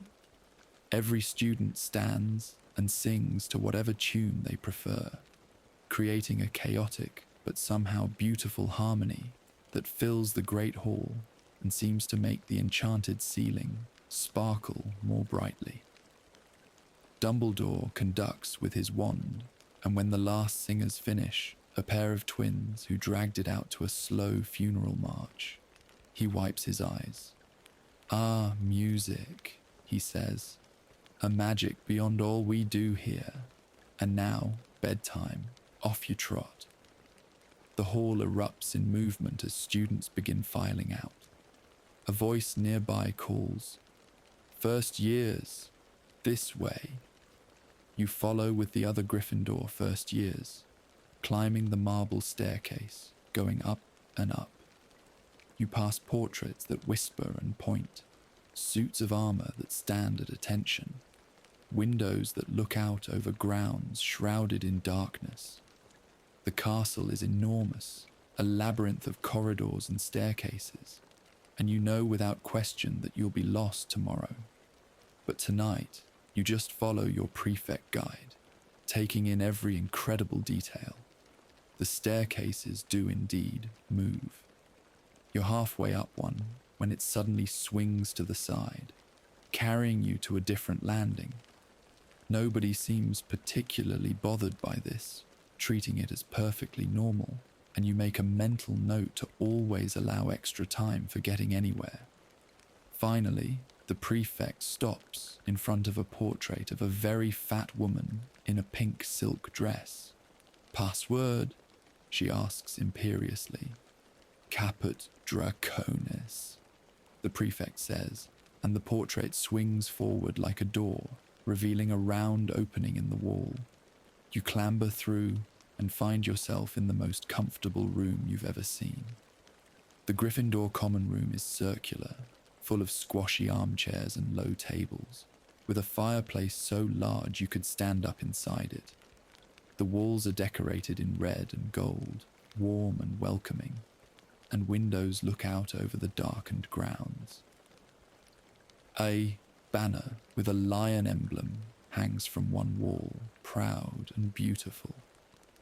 Boys' dormitory is up those stairs to the left, girls to the right, the prefect explains. Your things have already been brought up. Get some sleep.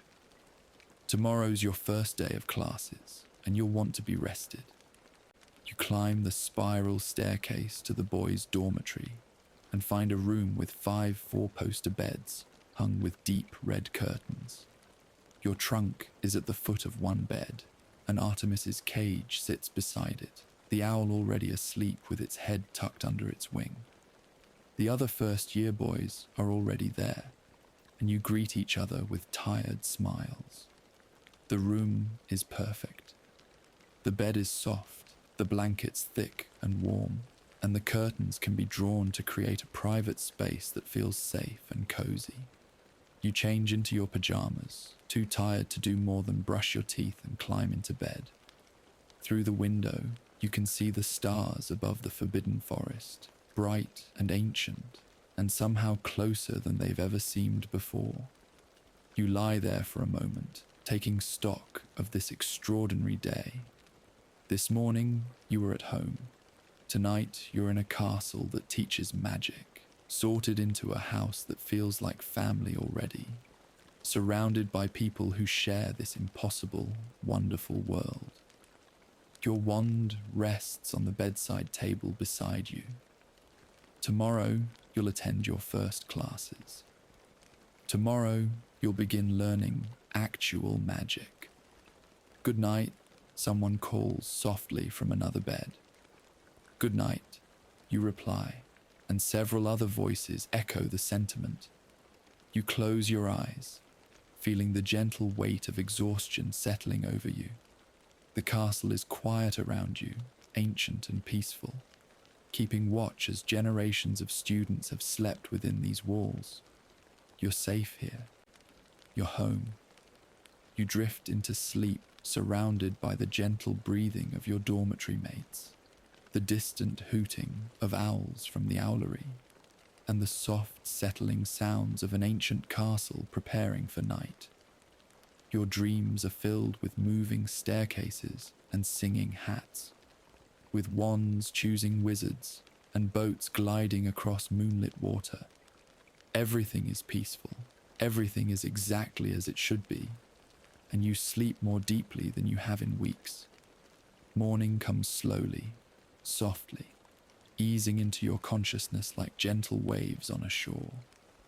You wake to the sound of birdsong filtering through the windows and the warm golden light of early September sunshine falling across your bed. For a moment, you're disoriented, unsure where you are. The ceiling above you is unfamiliar. The sounds around you are strange. And then memory floods back, and you sit up suddenly, your heart leaping with joy. You're at Hogwarts. You're really, truly here.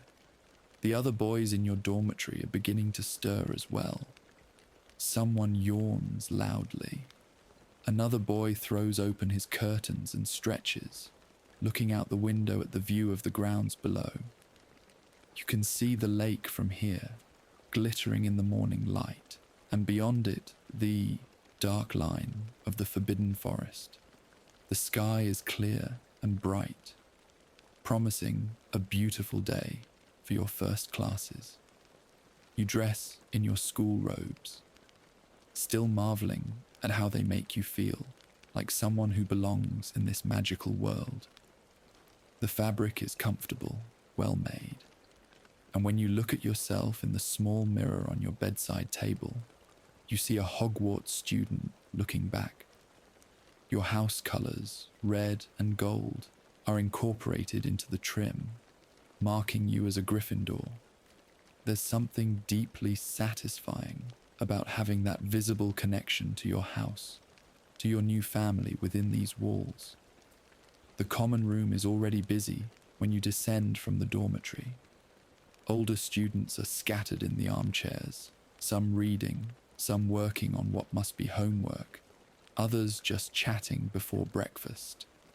The morning light streaming through the windows makes the whole room glow warmly, and the fire in the enormous fireplace has been lit, adding to the cozy atmosphere, despite it being a mild September morning.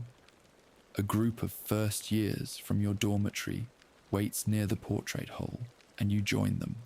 None of you entirely sure how to get to the Great Hall from here, but confident that if you stick together, you'll figure it out. The portrait of the fat lady swings open at your approach, and you clamber through into the corridor beyond. The castle looks different in daylight. Less mysterious perhaps, but no less magical. Sunlight streams through the high windows, painting patches of gold on the stone floors. Portraits call out greetings as you pass, and you realize that some of them recognize you from last night's sorting. One witch in a silver frame even congratulates you on being sorted into Gryffindor, claiming it was always the best house, though you suspect she says that to all Gryffindor students. You manage to find your way to the Great Hall through a combination of following the smell of breakfast and trailing behind older students who clearly know where they're going. The hall looks different in the morning too. The enchanted ceiling shows the same bright sky that's visible through the windows, complete with a few puffy white clouds drifting lazily from one end of the room to the other. The 4 house tables are filling up with students, all in various states of wakefulness, and the staff table at the front is populated by teachers preparing for the day ahead. You take a seat at the Gryffindor table, and immediately food appears on the golden plates before you. Breakfast is just as generous as last night's feast. Platters of eggs prepared every way imaginable, bacon and sausages, toast with butter and jam, porridge with cream and sugar, grilled tomatoes and mushrooms, kippers for those who want them, fresh fruit, pastries, and pitchers of pumpkin juice and what smells like fresh orange juice. There's tea and coffee in steaming pots, and the smell of it all is glorious. You fill your plate, suddenly ravenous, and eat while listening to the conversation flowing around you. Older students are discussing their classes, complaining good-naturedly about homework already assigned, making plans to practice Quidditch later.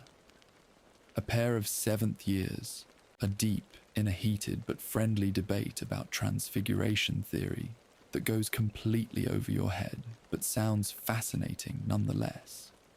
A girl with auburn hair sitting across from you notices your interested expression and smiles. "First day of classes?" she asks kindly. You nod, trying to swallow your mouthful of scrambled eggs quickly enough to respond. "It's exciting, isn't it? I remember my first day. Try not to worry too much. The professors seem strict, but they mostly just want you to succeed. And if you get lost, just ask a portrait for directions. They love to help, though sometimes they'll give you the scenic route just for entertainment. It's reassuring to hear, and you thank her for the advice." Around you, other first years are having similar conversations with older students, gathering tips and encouragement, slowly feeling less like bewildered newcomers and more like actual members of the school community. Professor McGonagall makes her way down the Gryffindor table, handing out schedules to the first years. When she reaches you, she hands you a piece of parchment with your name at the top and your classes listed below. Your first class is Transfiguration at 9 o'clock, she informs you, her expression stern but not unkind. That's with me in classroom 1B on the ground floor. I expect you to be on time. Transfiguration is complex and dangerous magic, and it requires your full attention from the very first lesson. She moves on to the next student, and you study your schedule with growing excitement. Transfiguration, charms, potions, defense against the dark arts, herbology, history of magic, and astronomy. Each class sounds more wonderful than the last. You're really going to learn magic. You're going to transform objects and brew potions, and defend against dark creatures, and study the stars for their magical properties. The schedule also shows which classes you'll share with other houses. Transfiguration is with the Slytherins. Potions is with the Hufflepuffs. This means you'll get to interact with students from different houses, which seems like a good thing. The house system creates families, but learning magic shouldn't be divided by house allegiances. Breakfast gradually winds down as students finish eating and begin gathering their things for classes. You return to Gryffindor Tower to collect your bag, which you packed last night with the books you'll need today. Your copy of the Standard Book of Spells, Grade 1, feels heavier with importance now that you're about to actually use it. Your wand is safely in your robe's pocket, and you can feel its warmth against your side, a constant reminder of your connection to magic. The walk to Classroom 1B takes longer than you expected, because you take 2 wrong turns and end up in a corridor that seems to lead only to a dead end with a tapestry of dancing trolls. A portrait of a medieval knight points you in the right direction, and you arrive at the Transfiguration classroom with a few minutes to spare. The room is already filling with students. The Slytherin first years are there, looking just as nervous and excited as the Gryffindors, and you realize that whatever house rivalries might exist among older students, right now you're all just 11-year-olds about to attend your first magic class. The room itself is fascinating. Neat rows of desks facing a larger desk at the front, and everywhere you look, there are examples of transfiguration. A bird cage sits on a shelf, but inside it, instead of a bird, there's a perfect golden goblet. A set of what look like matches are actually needles when you look more closely. A teacup on Professor McGonagall's desk has tiny mice feet instead of a base. Professor McGonagall enters precisely as the clock tower chimes 9, and immediately the nervous chattering stops.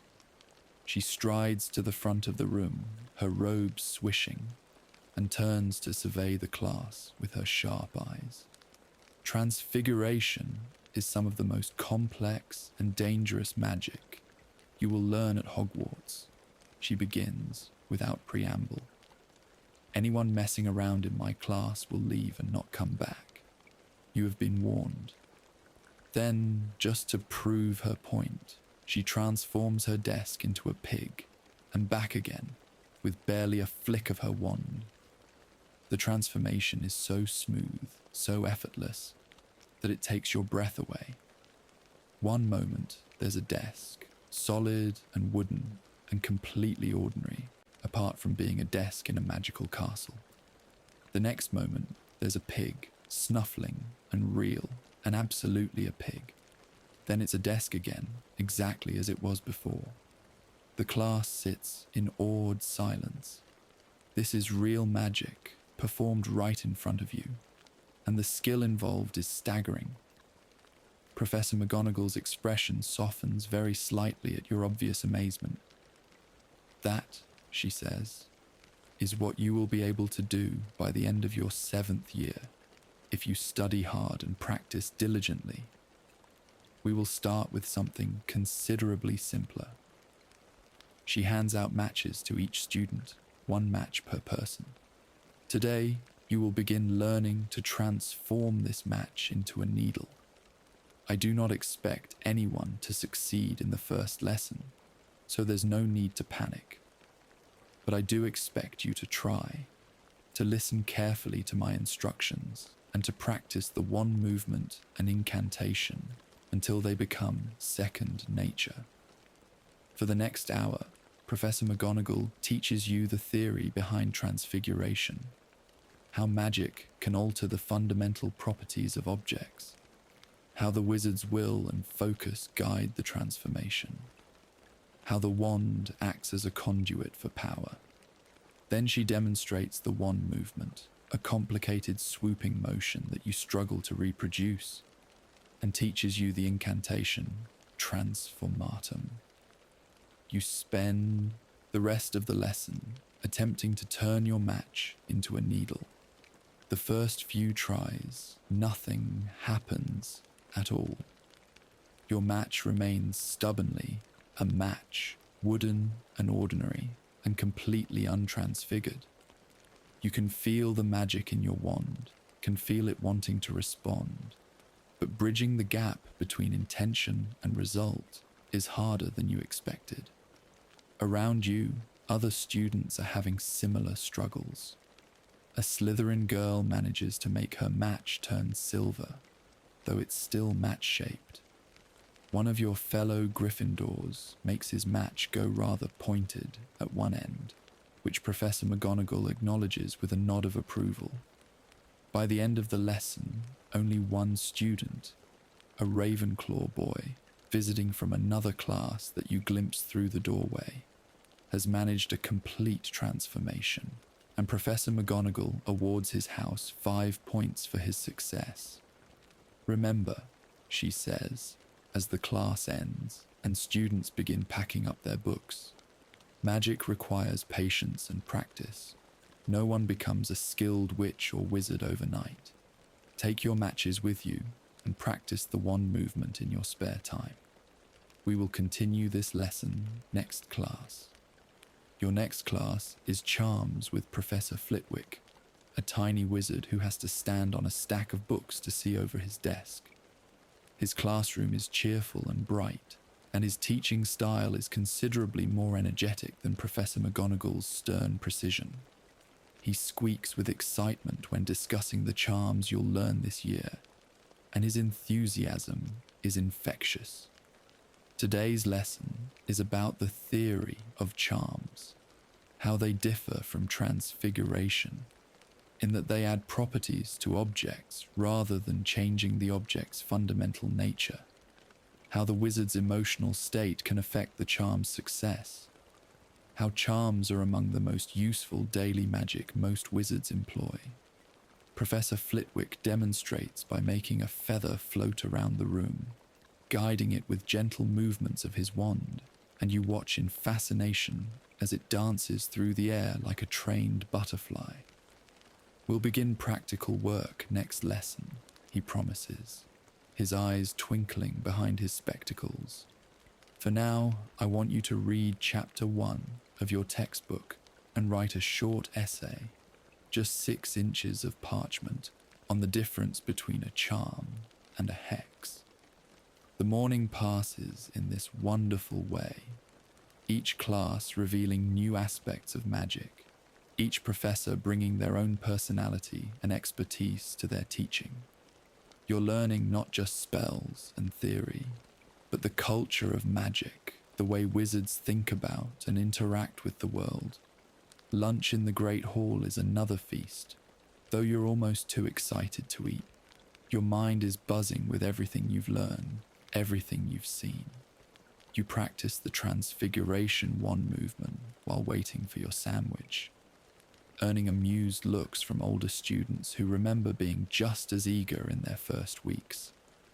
The afternoon brings potions in the dungeons with Professor Snape, a dark and intimidating man who sweeps into the classroom like a bat and immediately begins speaking in a low, measured voice that somehow commands absolute attention.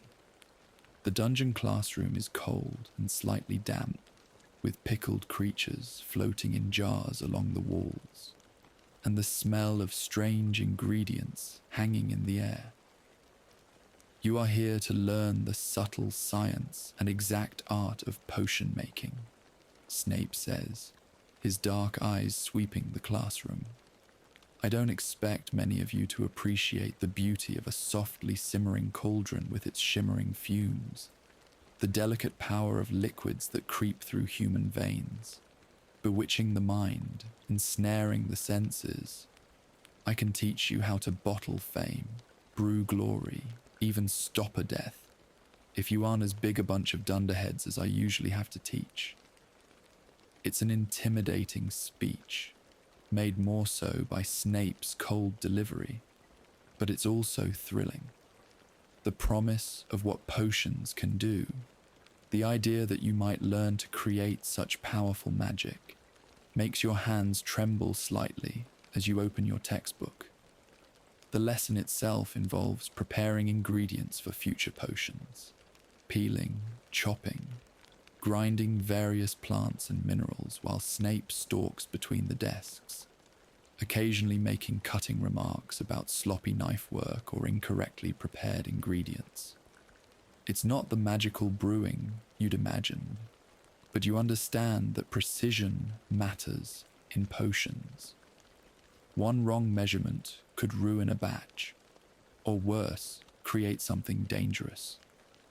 By the time the lesson ends, your fingers smell of various herbs, and your cauldron is only moderately acceptable, according to Snape's grudging assessment. But you've learned an enormous amount about the foundation of potion making. You're exhausted but exhilarated, your mind full of ingredient properties and preparation techniques. The rest of the week follows a similar pattern. Each day brings new classes, new challenges, new wonders. In defense against the dark arts, you learn about various dark creatures and how to recognize the signs of dark magic.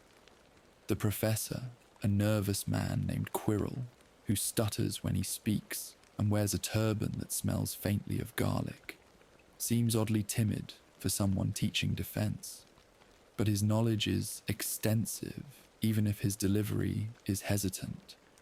Herbology takes place in the greenhouses, where Professor Sprout, a cheerful witch with dirt perpetually under her fingernails, teaches you about magical plants. You learn to handle bouncing bulbs without letting them escape, to recognize Devil's Snare by its distinctive leaves, to properly pot screaming saplings while wearing protective earmuffs. History of magic, unfortunately, proves to be the one genuinely dull class in your schedule. Professor Binns is a ghost who died apparently without noticing, and continues teaching in a droning monotone that makes even the most exciting historical events sound boring. You try to stay awake and take notes, but more than once you catch yourself drifting, your quill stilling on the parchment as Binns lectures about goblin rebellions in a voice that could cure insomnia. Astronomy happens at midnight on Wednesday, which makes you feel very sophisticated and grown up, staying awake so late for educational purposes. You climb to the highest tower of the castle and learn to identify stars and planets, to understand how their positions affect magical properties and spell casting. Professor Sinistra is patient and knowledgeable, and there's something magical about standing on a tower under the stars, learning their ancient names, understanding how wizards have used celestial movements for centuries to time their most powerful magic. Between classes, you're discovering the castle itself. The moving staircases become slightly less bewildering, though you still occasionally end up in the wrong corridor and have to backtrack. You learn which portraits are helpful when you're lost, and which ones send you in circles for their own amusement. You discover shortcuts, a tapestry that hides a passage to the floor below, a suit of armor that slides aside to reveal stairs that skip an entire level. The library becomes one of your favorite places. It's vast and hushed, with thousands upon thousands of books climbing toward a ceiling lost in shadow. Madame Pince, the librarian, is strict about silence and proper book care, but she's also helpful when you're looking for information for essays. You spend several evenings there during your first week, working on homework at one of the long tables, surrounded by the comforting smell of old parchment and leather bindings. The homework is more challenging than you expected. Essays require not just knowledge, but understanding, the ability to synthesize information and express it clearly. Practical assignments need practice. You spend hours in the common room trying to perfect the transfiguration wand movement, watching your match slowly begin to change. By Friday, you've managed to make it silver and pointed at one end, which Professor McGonagall acknowledges with a nod that feels like high praise. Your housemates become more familiar as the week progresses. The other first years in your dormitory become friends through shared confusion about homework and mutual support during difficult classes. You study together, quiz each other on potion ingredients, practice wand movements while sitting by the common room fire. There's a comfortable camaraderie developing, the kind that comes from people experiencing something extraordinary together. The older Gryffindors are welcoming too, offering advice about professors and classes, helping when you're stuck on homework, explaining the finer points of Hogwarts traditions. A pair of identical twins in their third year seem to take particular delight in showing first year's secret passages and teaching them the best ways to avoid Mr. Filch, the caretaker who prowls the corridors with his skeletal cat looking for students breaking rules. Friday evening finds you in the common room, exhausted but happy, working on an essay for history of magic, while half listening to a conversation nearby about the upcoming Quidditch season. You've learned that Quidditch is the wizarding sport, played on broomsticks with 4 balls and 7 players per team. And it sounds absolutely thrilling, even if the rules are complicated. Someone drops into the armchair next to yours, and you look up to find one of your roommates, a cheerful boy named Thomas, who's particularly good at charms. "First week done," he says, grinning. "We actually survived. Honestly, I wasn't sure we would after that first potions class. Snape is terrifying." You laugh, setting down your quill. "He is, but I kind of see what he means about potions being an art. There's something satisfying about getting the preparation exactly right. Spoken like someone who didn't accidentally create a burning puddle instead of properly stewed ingredients," Thomas says ruefully. "Snape looked at my cauldron like I'd personally offended him and his entire family line." Around you, the common room is full of similar conversations. Students decompressing from the week, sharing stories about classes and professors, laughing about mistakes and celebrating successes. The fire crackles cheerfully in its enormous hearth, and the atmosphere is warm and companionable. You feel, more strongly than ever, that you belong here. This is your community, your new normal. Saturday dawns bright and clear, and the best part is that there are no classes. The whole day stretches ahead with nothing required of you except perhaps finishing homework, and even that can wait. After breakfast, you join a group of first years exploring the grounds. The castle is impressive from the outside too. You walk around its perimeter, craning your neck to see the highest towers, trying to identify which windows belong to which rooms. The grounds are extensive, sweeping lawns that lead down to the lake, the forbidden forest dark and mysterious at the edge of vision, greenhouses where herbology classes are held, and in the distance, what must be Hagrid's hut, a small wooden structure near the forest edge. You spend time by the lake, skipping stones across its surface and wondering what lives in its depths. The water is clear near the shore, and you can see small fish darting between rocks. Farther out, the water darkens to an almost black depth, and you remember the boat journey your first night. Remember seeing the castle rising above these waters. It feels like a lifetime ago, rather than less than a week. Some students are flying on broomsticks over the Quidditch pitch, and you watch them with a mixture of envy and nervousness. Flying looks incredible, soaring through the air with nothing but a broomstick between you and the ground. But it also looks terrifying. You're simultaneously eager for and dreading your first flying lesson, which is scheduled for next week.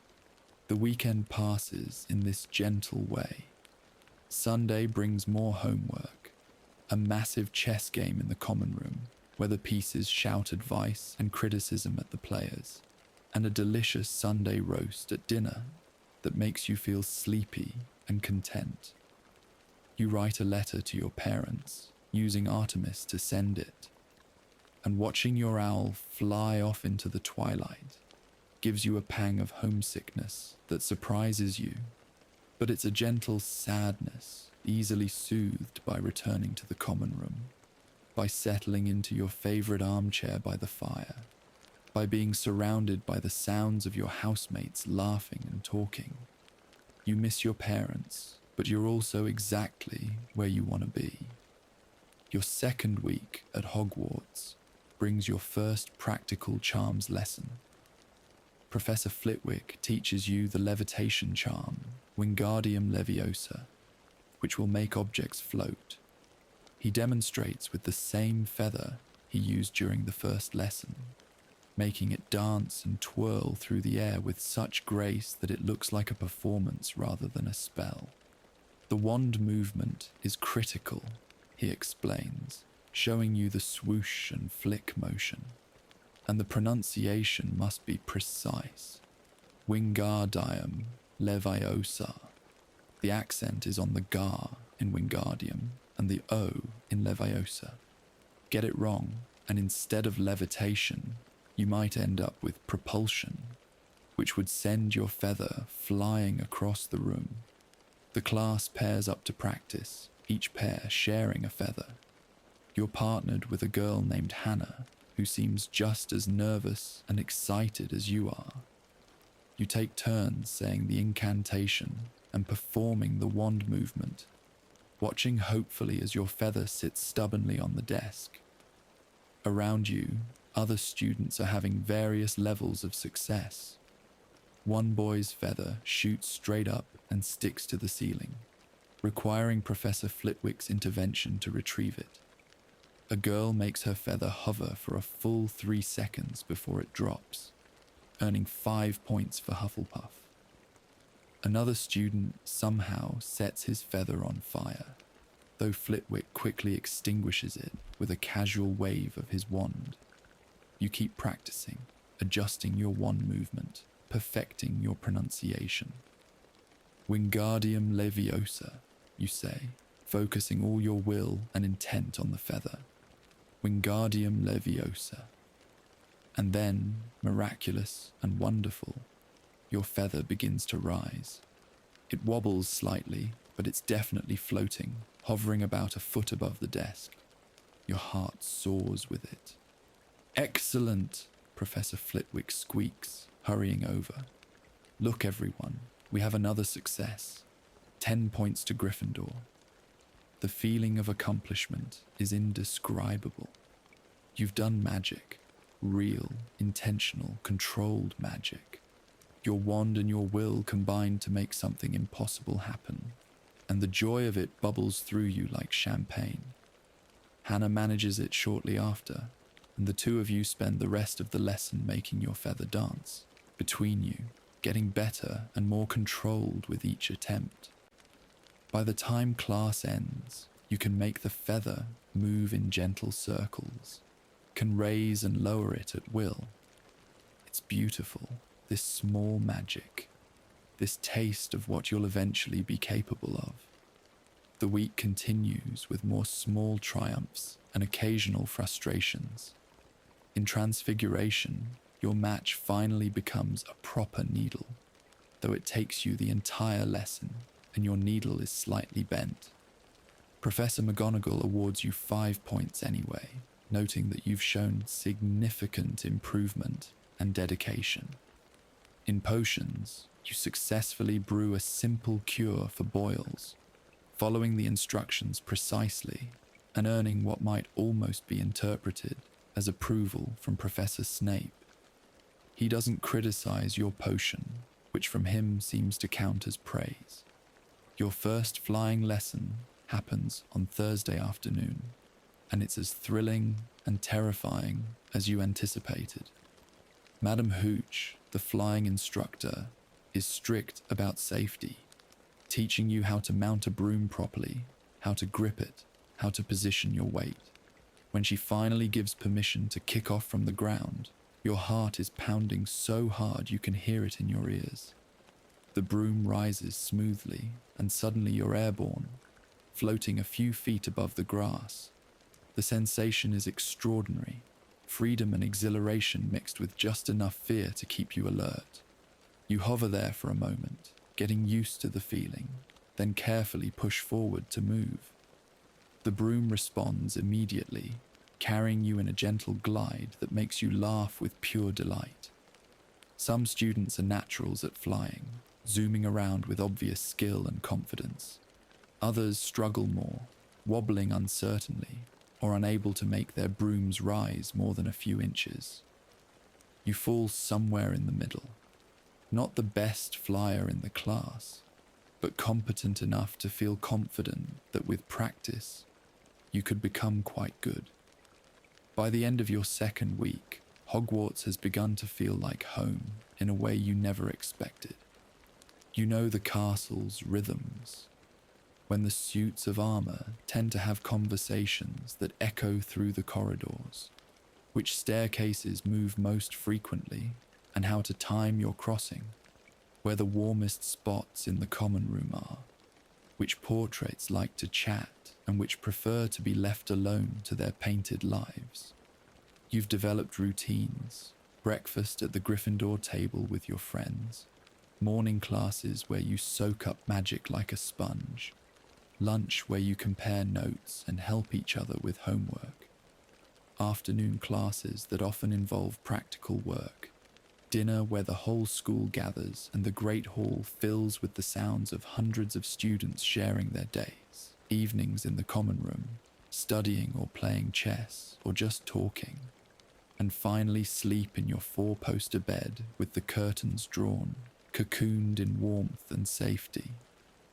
The castle at night becomes especially magical during your third week when you discover the joys of late-night wandering, not breaking rules exactly, but perhaps bending them slightly. You wake one night unable to sleep, your mind too full of the day's lessons and tomorrow's possibilities, and decide to explore a bit rather than lying in bed counting ceiling beams. The common room is empty except for the dying fire, which flares slightly as you pass it, as if acknowledging your presence. The fat lady in her portrait is snoring softly, and you slip through as quietly as possible, not wanting to wake her and face her questions about where you're going at this hour. The castle corridors are silvered with moonlight streaming through high windows. Everything looks different at night, softer, more mysterious, as if the castle is showing you its true face now that most of its inhabitants are sleeping. You walk slowly, not going anywhere in particular, just experiencing this peaceful solitude. A ghost drifts through a wall ahead of you. Nearly headless Nick, the Gryffindor ghost. He pauses when he sees you, his head wobbling slightly on his partially severed neck. "Evening stroll?" he asks pleasantly, his voice echoing slightly in the empty corridor. "Couldn't sleep," you admit. "Ah, too much excitement, first-year syndrome. I remember it well, though that was some 500 years ago now. The castle is beautiful at night, isn't it? Peaceful. During the day, it's all students and noise and purpose. But at night, it remembers what it really is. Ancient magic given form, keeping watch over generations of young witches and wizards. He drifts alongside you for a while, pointing out interesting architectural details you'd never noticed during the day, telling stories about students from centuries past. Some funny, some touching, all infused with his obvious love for Hogwarts. Finally, he wishes you good night and floats away through a wall, leaving you alone in the silvered corridors once more. You make your way back to Gryffindor Tower eventually, climbing through the portrait hole to find the common room still empty, the fire now just glowing embers. You curl up in an armchair for a moment, looking around at this space that's become so familiar. The house banners, the scarlet and gold decoration, the comfortable furniture arranged for conversation and study, the notice board with its announcements and sign-up sheets, the view through the windows of grounds bathed in moonlight. This is home now.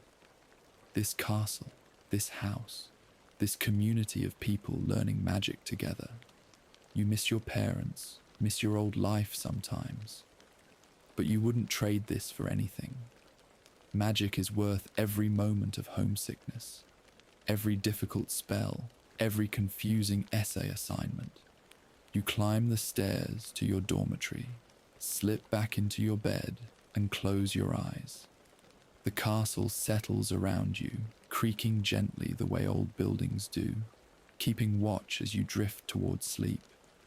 Tomorrow there will be more classes, more magic to learn, more of this extraordinary life to live. But tonight, you're simply grateful. Grateful to be here. Grateful to be part of this. Grateful to have found your place in a world where magic is real and anything is possible. Your days at Hogwarts begin to settle into a rhythm that feels both wonderfully strange and comfortingly familiar. Each morning brings new lessons, new challenges, new small victories in your magical education. You're learning not just spells and potions, but how to think like a witch or wizard, how to see the magical potential in everything around you, how to channel your will through your wand to shape reality itself. By your 4th week, you've successfully transfigured your match into a proper needle, smooth and silver and perfectly functional. You've mastered the levitation charm well enough that Professor Flitwick uses your demonstration to show the other students proper technique. In herbology, you've learned to recognize a dozen different magical plants by sight and touch, understanding which ones heal and which ones harm, which ones need sunlight and which ones thrive in shadow. Potions remains challenging. Professor Snape's exacting standards mean that even your best work receives only grudging acceptance, and his tendency to sweep through the dungeon classroom like a disapproving bat keeps everyone on edge. But you're learning, slowly but surely, to measure ingredients precisely, to control temperature with careful attention, to stir clockwise or counterclockwise depending on the potion's requirements. There's a satisfaction in following complex instructions and watching raw ingredients transform into something with magical properties, even if Snape never quite seems satisfied with the results. The castle continues to reveal its secrets. You discover a shortcut behind a tapestry on the 5th floor that saves 10 minutes walking time to the charms classroom. You find a quiet alcove near the library that's perfect for studying when the common room is too noisy. You learn that the suits of armor on the 3rd floor like to sing opera on Tuesday evenings, and that the best time to visit the owlery is early morning when the owls are most alert and friendly. You make friends outside your house as well. In herbology, you partner with a Hufflepuff boy named Justin, who's funny and kind, and surprisingly knowledgeable about Muggle technology, which he loves to compare to magical solutions. In defense against the dark arts, you sit near a Ravenclaw girl named Padma, who's brilliant at theory and helps you understand the more complex concepts Professor Quirrell stutters through. The library becomes increasingly important as homework assignments grow more complex. You spend several evenings each week at the long tables, quills scratching against parchment as you write essays about one movement theory, or the properties of moonstone in potion making, or the historical significance of the Goblin rebellions. Madame Pince prowls between the shelves, shushing anyone who speaks above a whisper. But she's also helpful when you need to find a particular book or reference. One evening, in early October, you're in the library working on a particularly difficult transfiguration essay when you notice something odd. A book on a nearby shelf seems to be glowing very faintly, pulsing with a soft golden light that's barely visible in the lamplit library. You glance around to see if anyone else has noticed, but the few other students present are absorbed in their own work. Curiosity draws you to the shelf. The book is old, its leather cover worn smooth by centuries of handling, and the title is in a language you don't recognize. When you reach out to touch it, the glow intensifies briefly, then fades completely, leaving you wondering if you imagined it. You pull the book from the shelf carefully, half expecting Madame Pince to appear and scold you for touching restricted materials.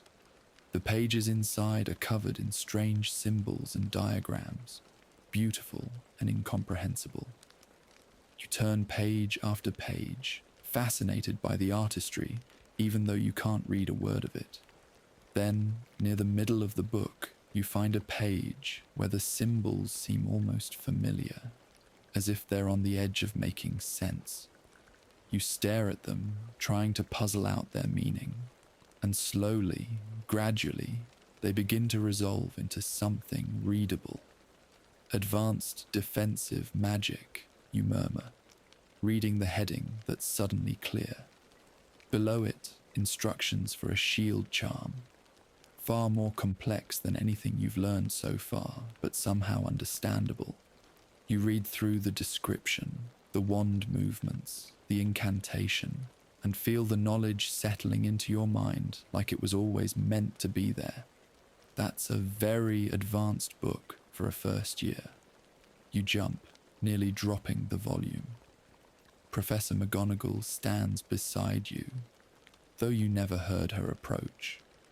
She looks at the book in your hands with an expression that's difficult to read. "I'm sorry, Professor," you say quickly. "I didn't mean to take something I shouldn't have. It was just glowing, and I was curious." Glowing. Her eyebrows rise. How interesting. That particular book is supposed to be wadded to prevent casual browsing. It contains magic well beyond first-year level. Yet it seems to have taken an interest in you. She studies you thoughtfully for a moment, then takes the book gently from your hands and examines it. Magical books sometimes choose their readers, much like wands choose their wizards. This one appears to have recognized something in you. However, I think it's best if we return it to its proper place for now. When you're older, when you've mastered the fundamentals, you may find it again. She slides the book back onto the shelf, and you watch it settle into place with a strange feeling of loss, as if something important has just slipped beyond your reach. But Professor McGonagall's expression softens slightly. "Your curiosity is not a fault," she says. "Indeed, it's one of the qualities that makes for excellent witches and wizards. But magic requires patience and proper foundation. Master what we're teaching you now, and future knowledge will come when you're ready for it. Do you understand?" You nod, and she continues. "Good. Now, I believe you have a transfiguration essay to complete, don't you? I expect it on my desk by Friday, and I expect it to be excellent work." She sweeps away, her robes billowing behind her, leaving you standing by the bookshelf with a head full of questions and a renewed determination to prove yourself worthy of that advanced book's interest someday. The incident stays with you over the following days. You find yourself wondering about magical books and how they choose readers, about what that shield charm might look like if performed properly, about what other secrets the castle holds waiting for the right person to discover them. But you also throw yourself more fully into your current studies, understanding that Professor McGonagall was right. You need to master the basics before reaching for advanced magic. Your Transfiguration essay is indeed excellent. You pour everything you've learned into it, researching thoroughly, explaining the theoretical principles clearly, and Professor McGonagall awards you top marks and 10 points for Gryffindor. The success feels even sweeter knowing that you earned it through dedicated work rather than magical shortcuts. Halloween arrives with a spectacular feast. The Great Hall is decorated with floating pumpkins and live bats that swoop through the air, but never seem to collide with students. The ghosts put on a performance, emerging from the walls in formation, to glide through the hall, doing aerial acrobatics that make everyone applaud. The food is themed. Pumpkin pasties and butternut squash soup, roasted vegetables in autumn colours, apple pies and cinnamon cakes for dessert. After the feast, feeling pleasantly full and slightly sleepy, you make your way back to Gryffindor Tower with your housemates. The conversation is animated, full of laughter and contentment, everyone in good spirits from the celebration. The fat lady's portrait swings open, and the common room welcomes you with its usual warmth, the fire blazing cheerfully, the comfortable chairs arranged in friendly clusters. You settle into your favourite spot near the fireplace with a book, not for homework, just for pleasure. A collection of magical tales that's become your evening reading. Around you, other students are playing chess, working on jigsaw puzzles that assemble themselves if you wait too long between pieces, or simply chatting. The twins from your dormitory are attempting to teach themselves a card game that involves small explosions when certain combinations are played, with mixed success and much laughter. This, you think, is happiness. This comfortable evening after a feast, surrounded by friends, warm and safe in a magical castle, where you're learning to shape reality with your wand and your will. Your parents' letters arrive regularly via Artemis, full of love and curiosity about your magical life, and you write back with detailed descriptions of everything you're learning. But while you miss them, you're also content here in a way you've never been before. You've found your place in the world. As October gives way to November, the weather turns colder. The castle's magical heating keeps the interior comfortable, but the grounds become less inviting as rain and wind sweep across the Scottish Highlands. The lake turns grey and choppy, and the forbidden forest becomes dark and foreboding, even during daylight hours. But there's a coziness to the castle during this weather, a sense of shelter and warmth that makes the common room feel even more like home. Your classes continue to challenge and delight you. In charms, you learn the unlocking charm, Alohomora, which Professor Flitwick teaches with stern warnings about using it responsibly and never on doors you have no business opening. In Transfiguration, you begin transforming animals into objects, starting with beetles into buttons, which proves significantly more difficult than match to needle, but also more rewarding when you finally succeed. Defense against the dark arts covers various dark creatures, boggarts that take the form of your worst fears, redcaps that lurk in holes and attack with clubs. kappas that drag unwary travelers into water. Professor Quirrell's nervousness seems to increase with each lesson, but his knowledge is thorough even if his delivery is shaky. You take detailed notes, understanding that while Hogwarts feels safe, the wider magical world contains real dangers that you'll need to defend against someday. Astronomy continues at midnight once a week, and you're learning to navigate by the stars, to recognize constellations and understand their magical properties. There's something profound about standing on the astronomy tower under the vast night sky, learning the same patterns that witches and wizards have used for millennia. Professor Sinistra teaches you that magic follows celestial rhythms, that certain spells work better under specific planetary alignments, that the moon's phases affect potion potency. The first Quidditch match of the season happens in mid-November. Gryffindor versus Slytherin. The entire school turns out for it, filling the stands around the pitch, house scarves and banners waving in the cold wind. You've never seen Quidditch played at this level before, and the speed and skill of the players is breathtaking. The game is fast and furious, with bludgers rocketing through the air, chasers passing the quaffle with incredible precision, and keepers making impossible saves.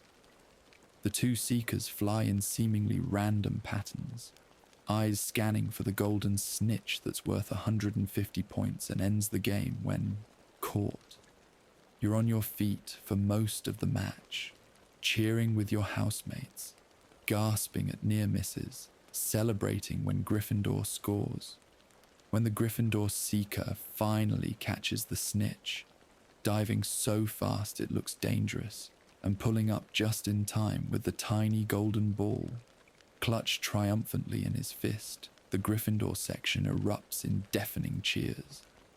You scream yourself hoarse celebrating, caught up in the house spirit and the shared joy of victory. It's your first experience of Quidditch rivalry, and the excitement of it stays with you for days afterward. November slides into December, and suddenly Christmas is approaching. You learn that many students stay at Hogwarts over the holiday, and after some thought, you decide to stay as well. Your parents understand. They want you to fully experience Hogwarts, and there's something appealing about seeing the castle during Christmas, experiencing a magical holiday in this place that's become so important to you. The castle transforms as December progresses. 12 enormous Christmas trees appear in the Great Hall, decorated with everything from simple candles to intricate magical ornaments that play music or show tiny moving scenes of winter landscapes.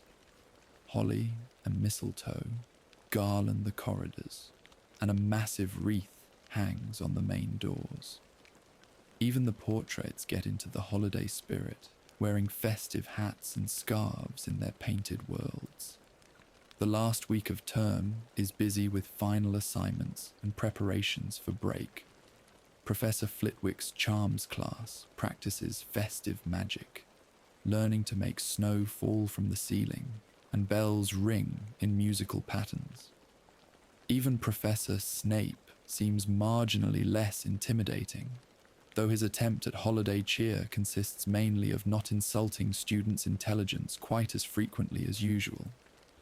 Your dormitory mates who are leaving for the holiday pack their trunks with much discussion of what they'll do at home, what gifts they hope to receive, what they'll miss about the castle.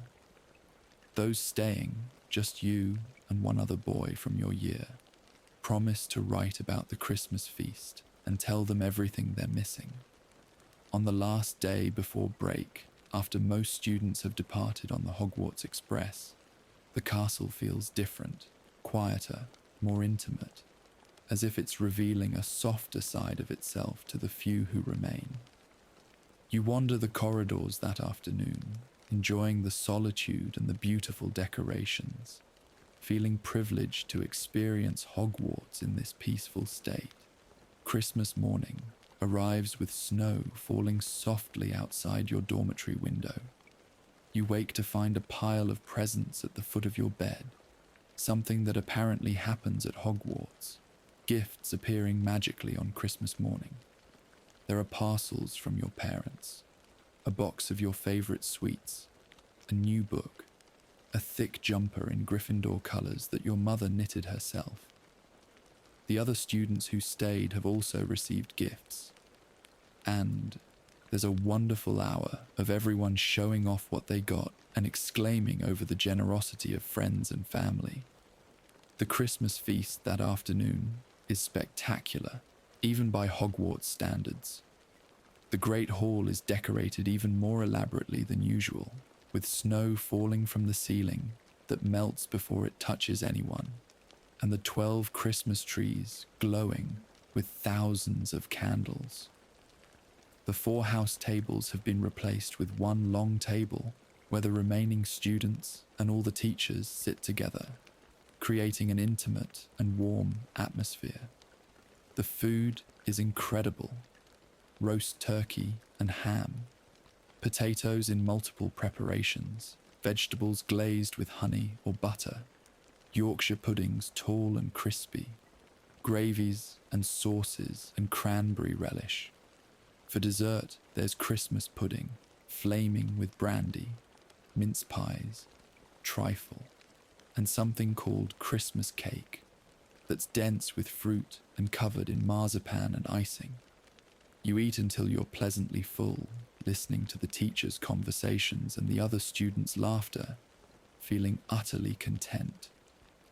After the feast, you spend the evening in the common room, which feels enormous with so few people in it. Someone produces a magical chess set, and you watch a game between 2 seventh years, where the pieces provide such dramatic commentary on the moves that the game itself becomes secondary to the entertainment. Professor McGonagall stops by briefly to wish everyone Happy Christmas, and you notice that she's wearing a rather festive hat with a slightly embarrassed expression, as if someone convinced her to wear it against her better judgment. That night, lying in your 4-poster bed with the curtains drawn and the soft sounds of the castle settling around you, you think about how far you've come. 4 months ago, you were an ordinary person living an ordinary life, knowing you were different but not understanding why. Now you're a student at a magical castle, learning to transform objects and levitate feathers and brew potions that can heal or harm. You have friends who share your world, teachers who are showing you how to shape magic, a community that accepts you completely. The second term begins in January, and with it comes new challenges and deeper learning. The magic you're studying becomes more complex, building on the foundations laid in your first term. In Transfiguration, you move from simple object-to-object transformations to more elaborate work, transforming animals into different animals, creating objects from thin air, vanishing things completely. Each lesson pushes you further, demanding more control, more precision, more understanding of magical theory. Charms introduces offensive and defensive spells. You learn the knockback jinx, which sends opponents flying backward, and practice it on cushions that Professor Flitwick charms to stay in place until successfully jinxed. You learn the softening charm to make hard objects cushiony, and the hardening charm to reverse it.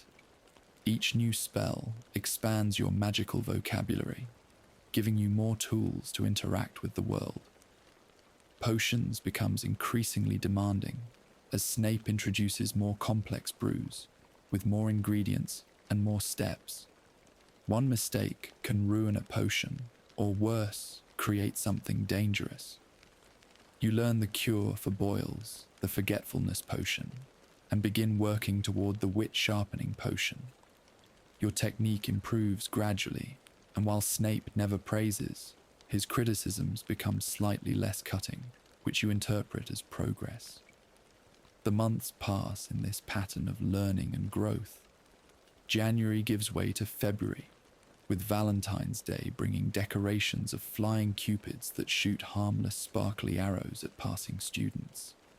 February becomes March, and with it comes the first hints of spring. Longer days, warmer temperatures, the grounds beginning to green again after winter's grey. In March, you have a breakthrough in transfiguration. Professor McGonagall is teaching you to transform a mouse into a snuff box, demonstrating the spell with her usual precision before setting the class to practice.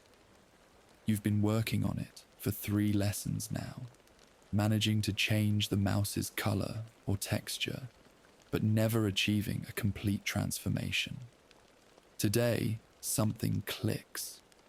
You understand, suddenly and completely, how to visualize the transformation, how to direct your magic with absolute certainty, how to make your will and your wand work in perfect harmony. You raise your wand, speak the incantation clearly, and watch as your mouse smoothly, beautifully, transforms into a small silver snuff box with a tiny ruby clasp. Professor McGonagall's eyebrows rise when she sees it. She picks up the snuff box carefully, examining it from every angle, then taps it with her wand to check that the transformation is complete. The mouse doesn't reappear. The transfiguration is perfect. 20 points to Gryffindor, she says, and there's something in her voice that might actually be pride. Excellent work. This is Nervuti level transfiguration accomplished by a first year. You should be very pleased with yourself. The praise from Professor McGonagall, who's not known for giving compliments easily, means more than you can express. You feel your face flush with pleasure, and the other students congratulate you sincerely without jealousy. Your housemates understand that when one Gryffindor succeeds, it reflects well on all of them. That evening in the common room, you're still floating on the success. You've proven something to yourself, that you're not just capable of magic, but capable of excellent magic. The wand that chose you back in Ollivander's shop knew what it was doing. You're meant for this world, and you're going to be good at it. April brings warmer weather and the pressure of approaching exams. The end-of-year tests loom large, and the castle fills with students clutching books and practicing spells in every free moment. The library becomes so crowded that you have to arrive early to find a table, and even the grounds fill with students quizzing each other under the trees or practicing wand movements on the lawns. You throw yourself into revision, making notes, practicing spells until you can perform them perfectly every time, brewing practice potions in your head since you can't access the dungeons outside class time. The other first years are just as focused, and study groups form naturally, students helping each other understand difficult concepts or remember complex spell components. The exams themselves are both stressful and exciting. Each professor tests not just your knowledge, but your practical skills and your ability to think magically. Professor McGonagall's Transfiguration Practical involves transforming a mouse into a snuff box, which you accomplish perfectly thanks to your earlier breakthrough. Professor Flitwick's Charm exam requires you to make a pineapple tap dance across his desk, which you manage after only 2 attempts. Professor Snape's Potions Practical is the most nerve-wracking, but you brew a perfect forgetfulness potion under his watchful eye, following each step precisely and finishing with a brew that's exactly the right shade of purple. Snape examines it carefully, adds a drop to a beaker of water, watches the reaction, then nods curtly. From him, that's practically a standing ovation. The defense against the dark arts exam involves identifying various dark creatures from descriptions and explaining appropriate defensive measures. You remember everything Professor Quirrell taught, despite his nervous delivery, and write detailed answers that demonstrate both knowledge and understanding. The written exams are just as challenging, requiring you to synthesize information and apply theory to hypothetical situations. But you've studied hard and you know this material. When you set down your quill after the last exam, history of magic, appropriately enough, you feel exhausted but satisfied. You've done your best. Whatever marks you receive, you'll know you earned them honestly through hard work and dedication. The last week of term is relaxed and pleasant. With exams finished, the pressure lifts and students enjoy the grounds in the warm June sunshine. You spend hours by the lake with friends, talking about the year that's passed and making plans for next year. Some students are already excited about second-year classes, about the new spells they'll learn and the new challenges they'll face. The exam results are posted on the last day, and you scan the parchment nervously until you find your name. Your marks are excellent. Top of the class in transfiguration, strong performances in charms and defense against the dark arts, respectable showings in everything else, including a surprisingly good mark in potions, which Snape apparently gave you based on your flawless forgetfulness potion. The end-of-year feast brings the announcement of the House Cup. Winner. The Great Hall is decorated in the winning house's colours, and Dumbledore awards last-minute points for acts of bravery and quick thinking that occurred during the year. Gryffindor receives enough additional points to win, and your house table erupts in celebration, everyone cheering and hugging, caught up in the shared triumph. As you cheer with your housemates, you feel overwhelmed with gratitude for this year. You came to Hogwarts not knowing what to expect, nervous and excited and uncertain. You're leaving as a witch or wizard, competent in basic magic, confident in your abilities, surrounded by friends who've become like family.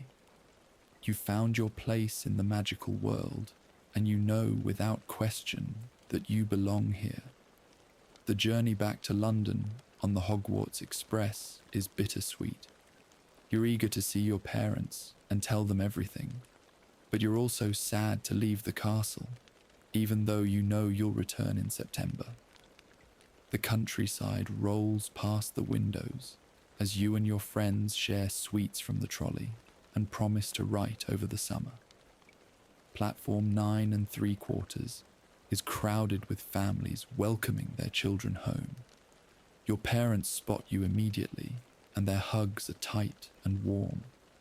You can see the questions in their eyes, the curiosity about your year, the pride in your accomplishments. As you pass back through the barrier into the Muggle world, Artemis in her cage and your trunk, floating behind you on a charmed luggage cart, you take one last look back at the platform.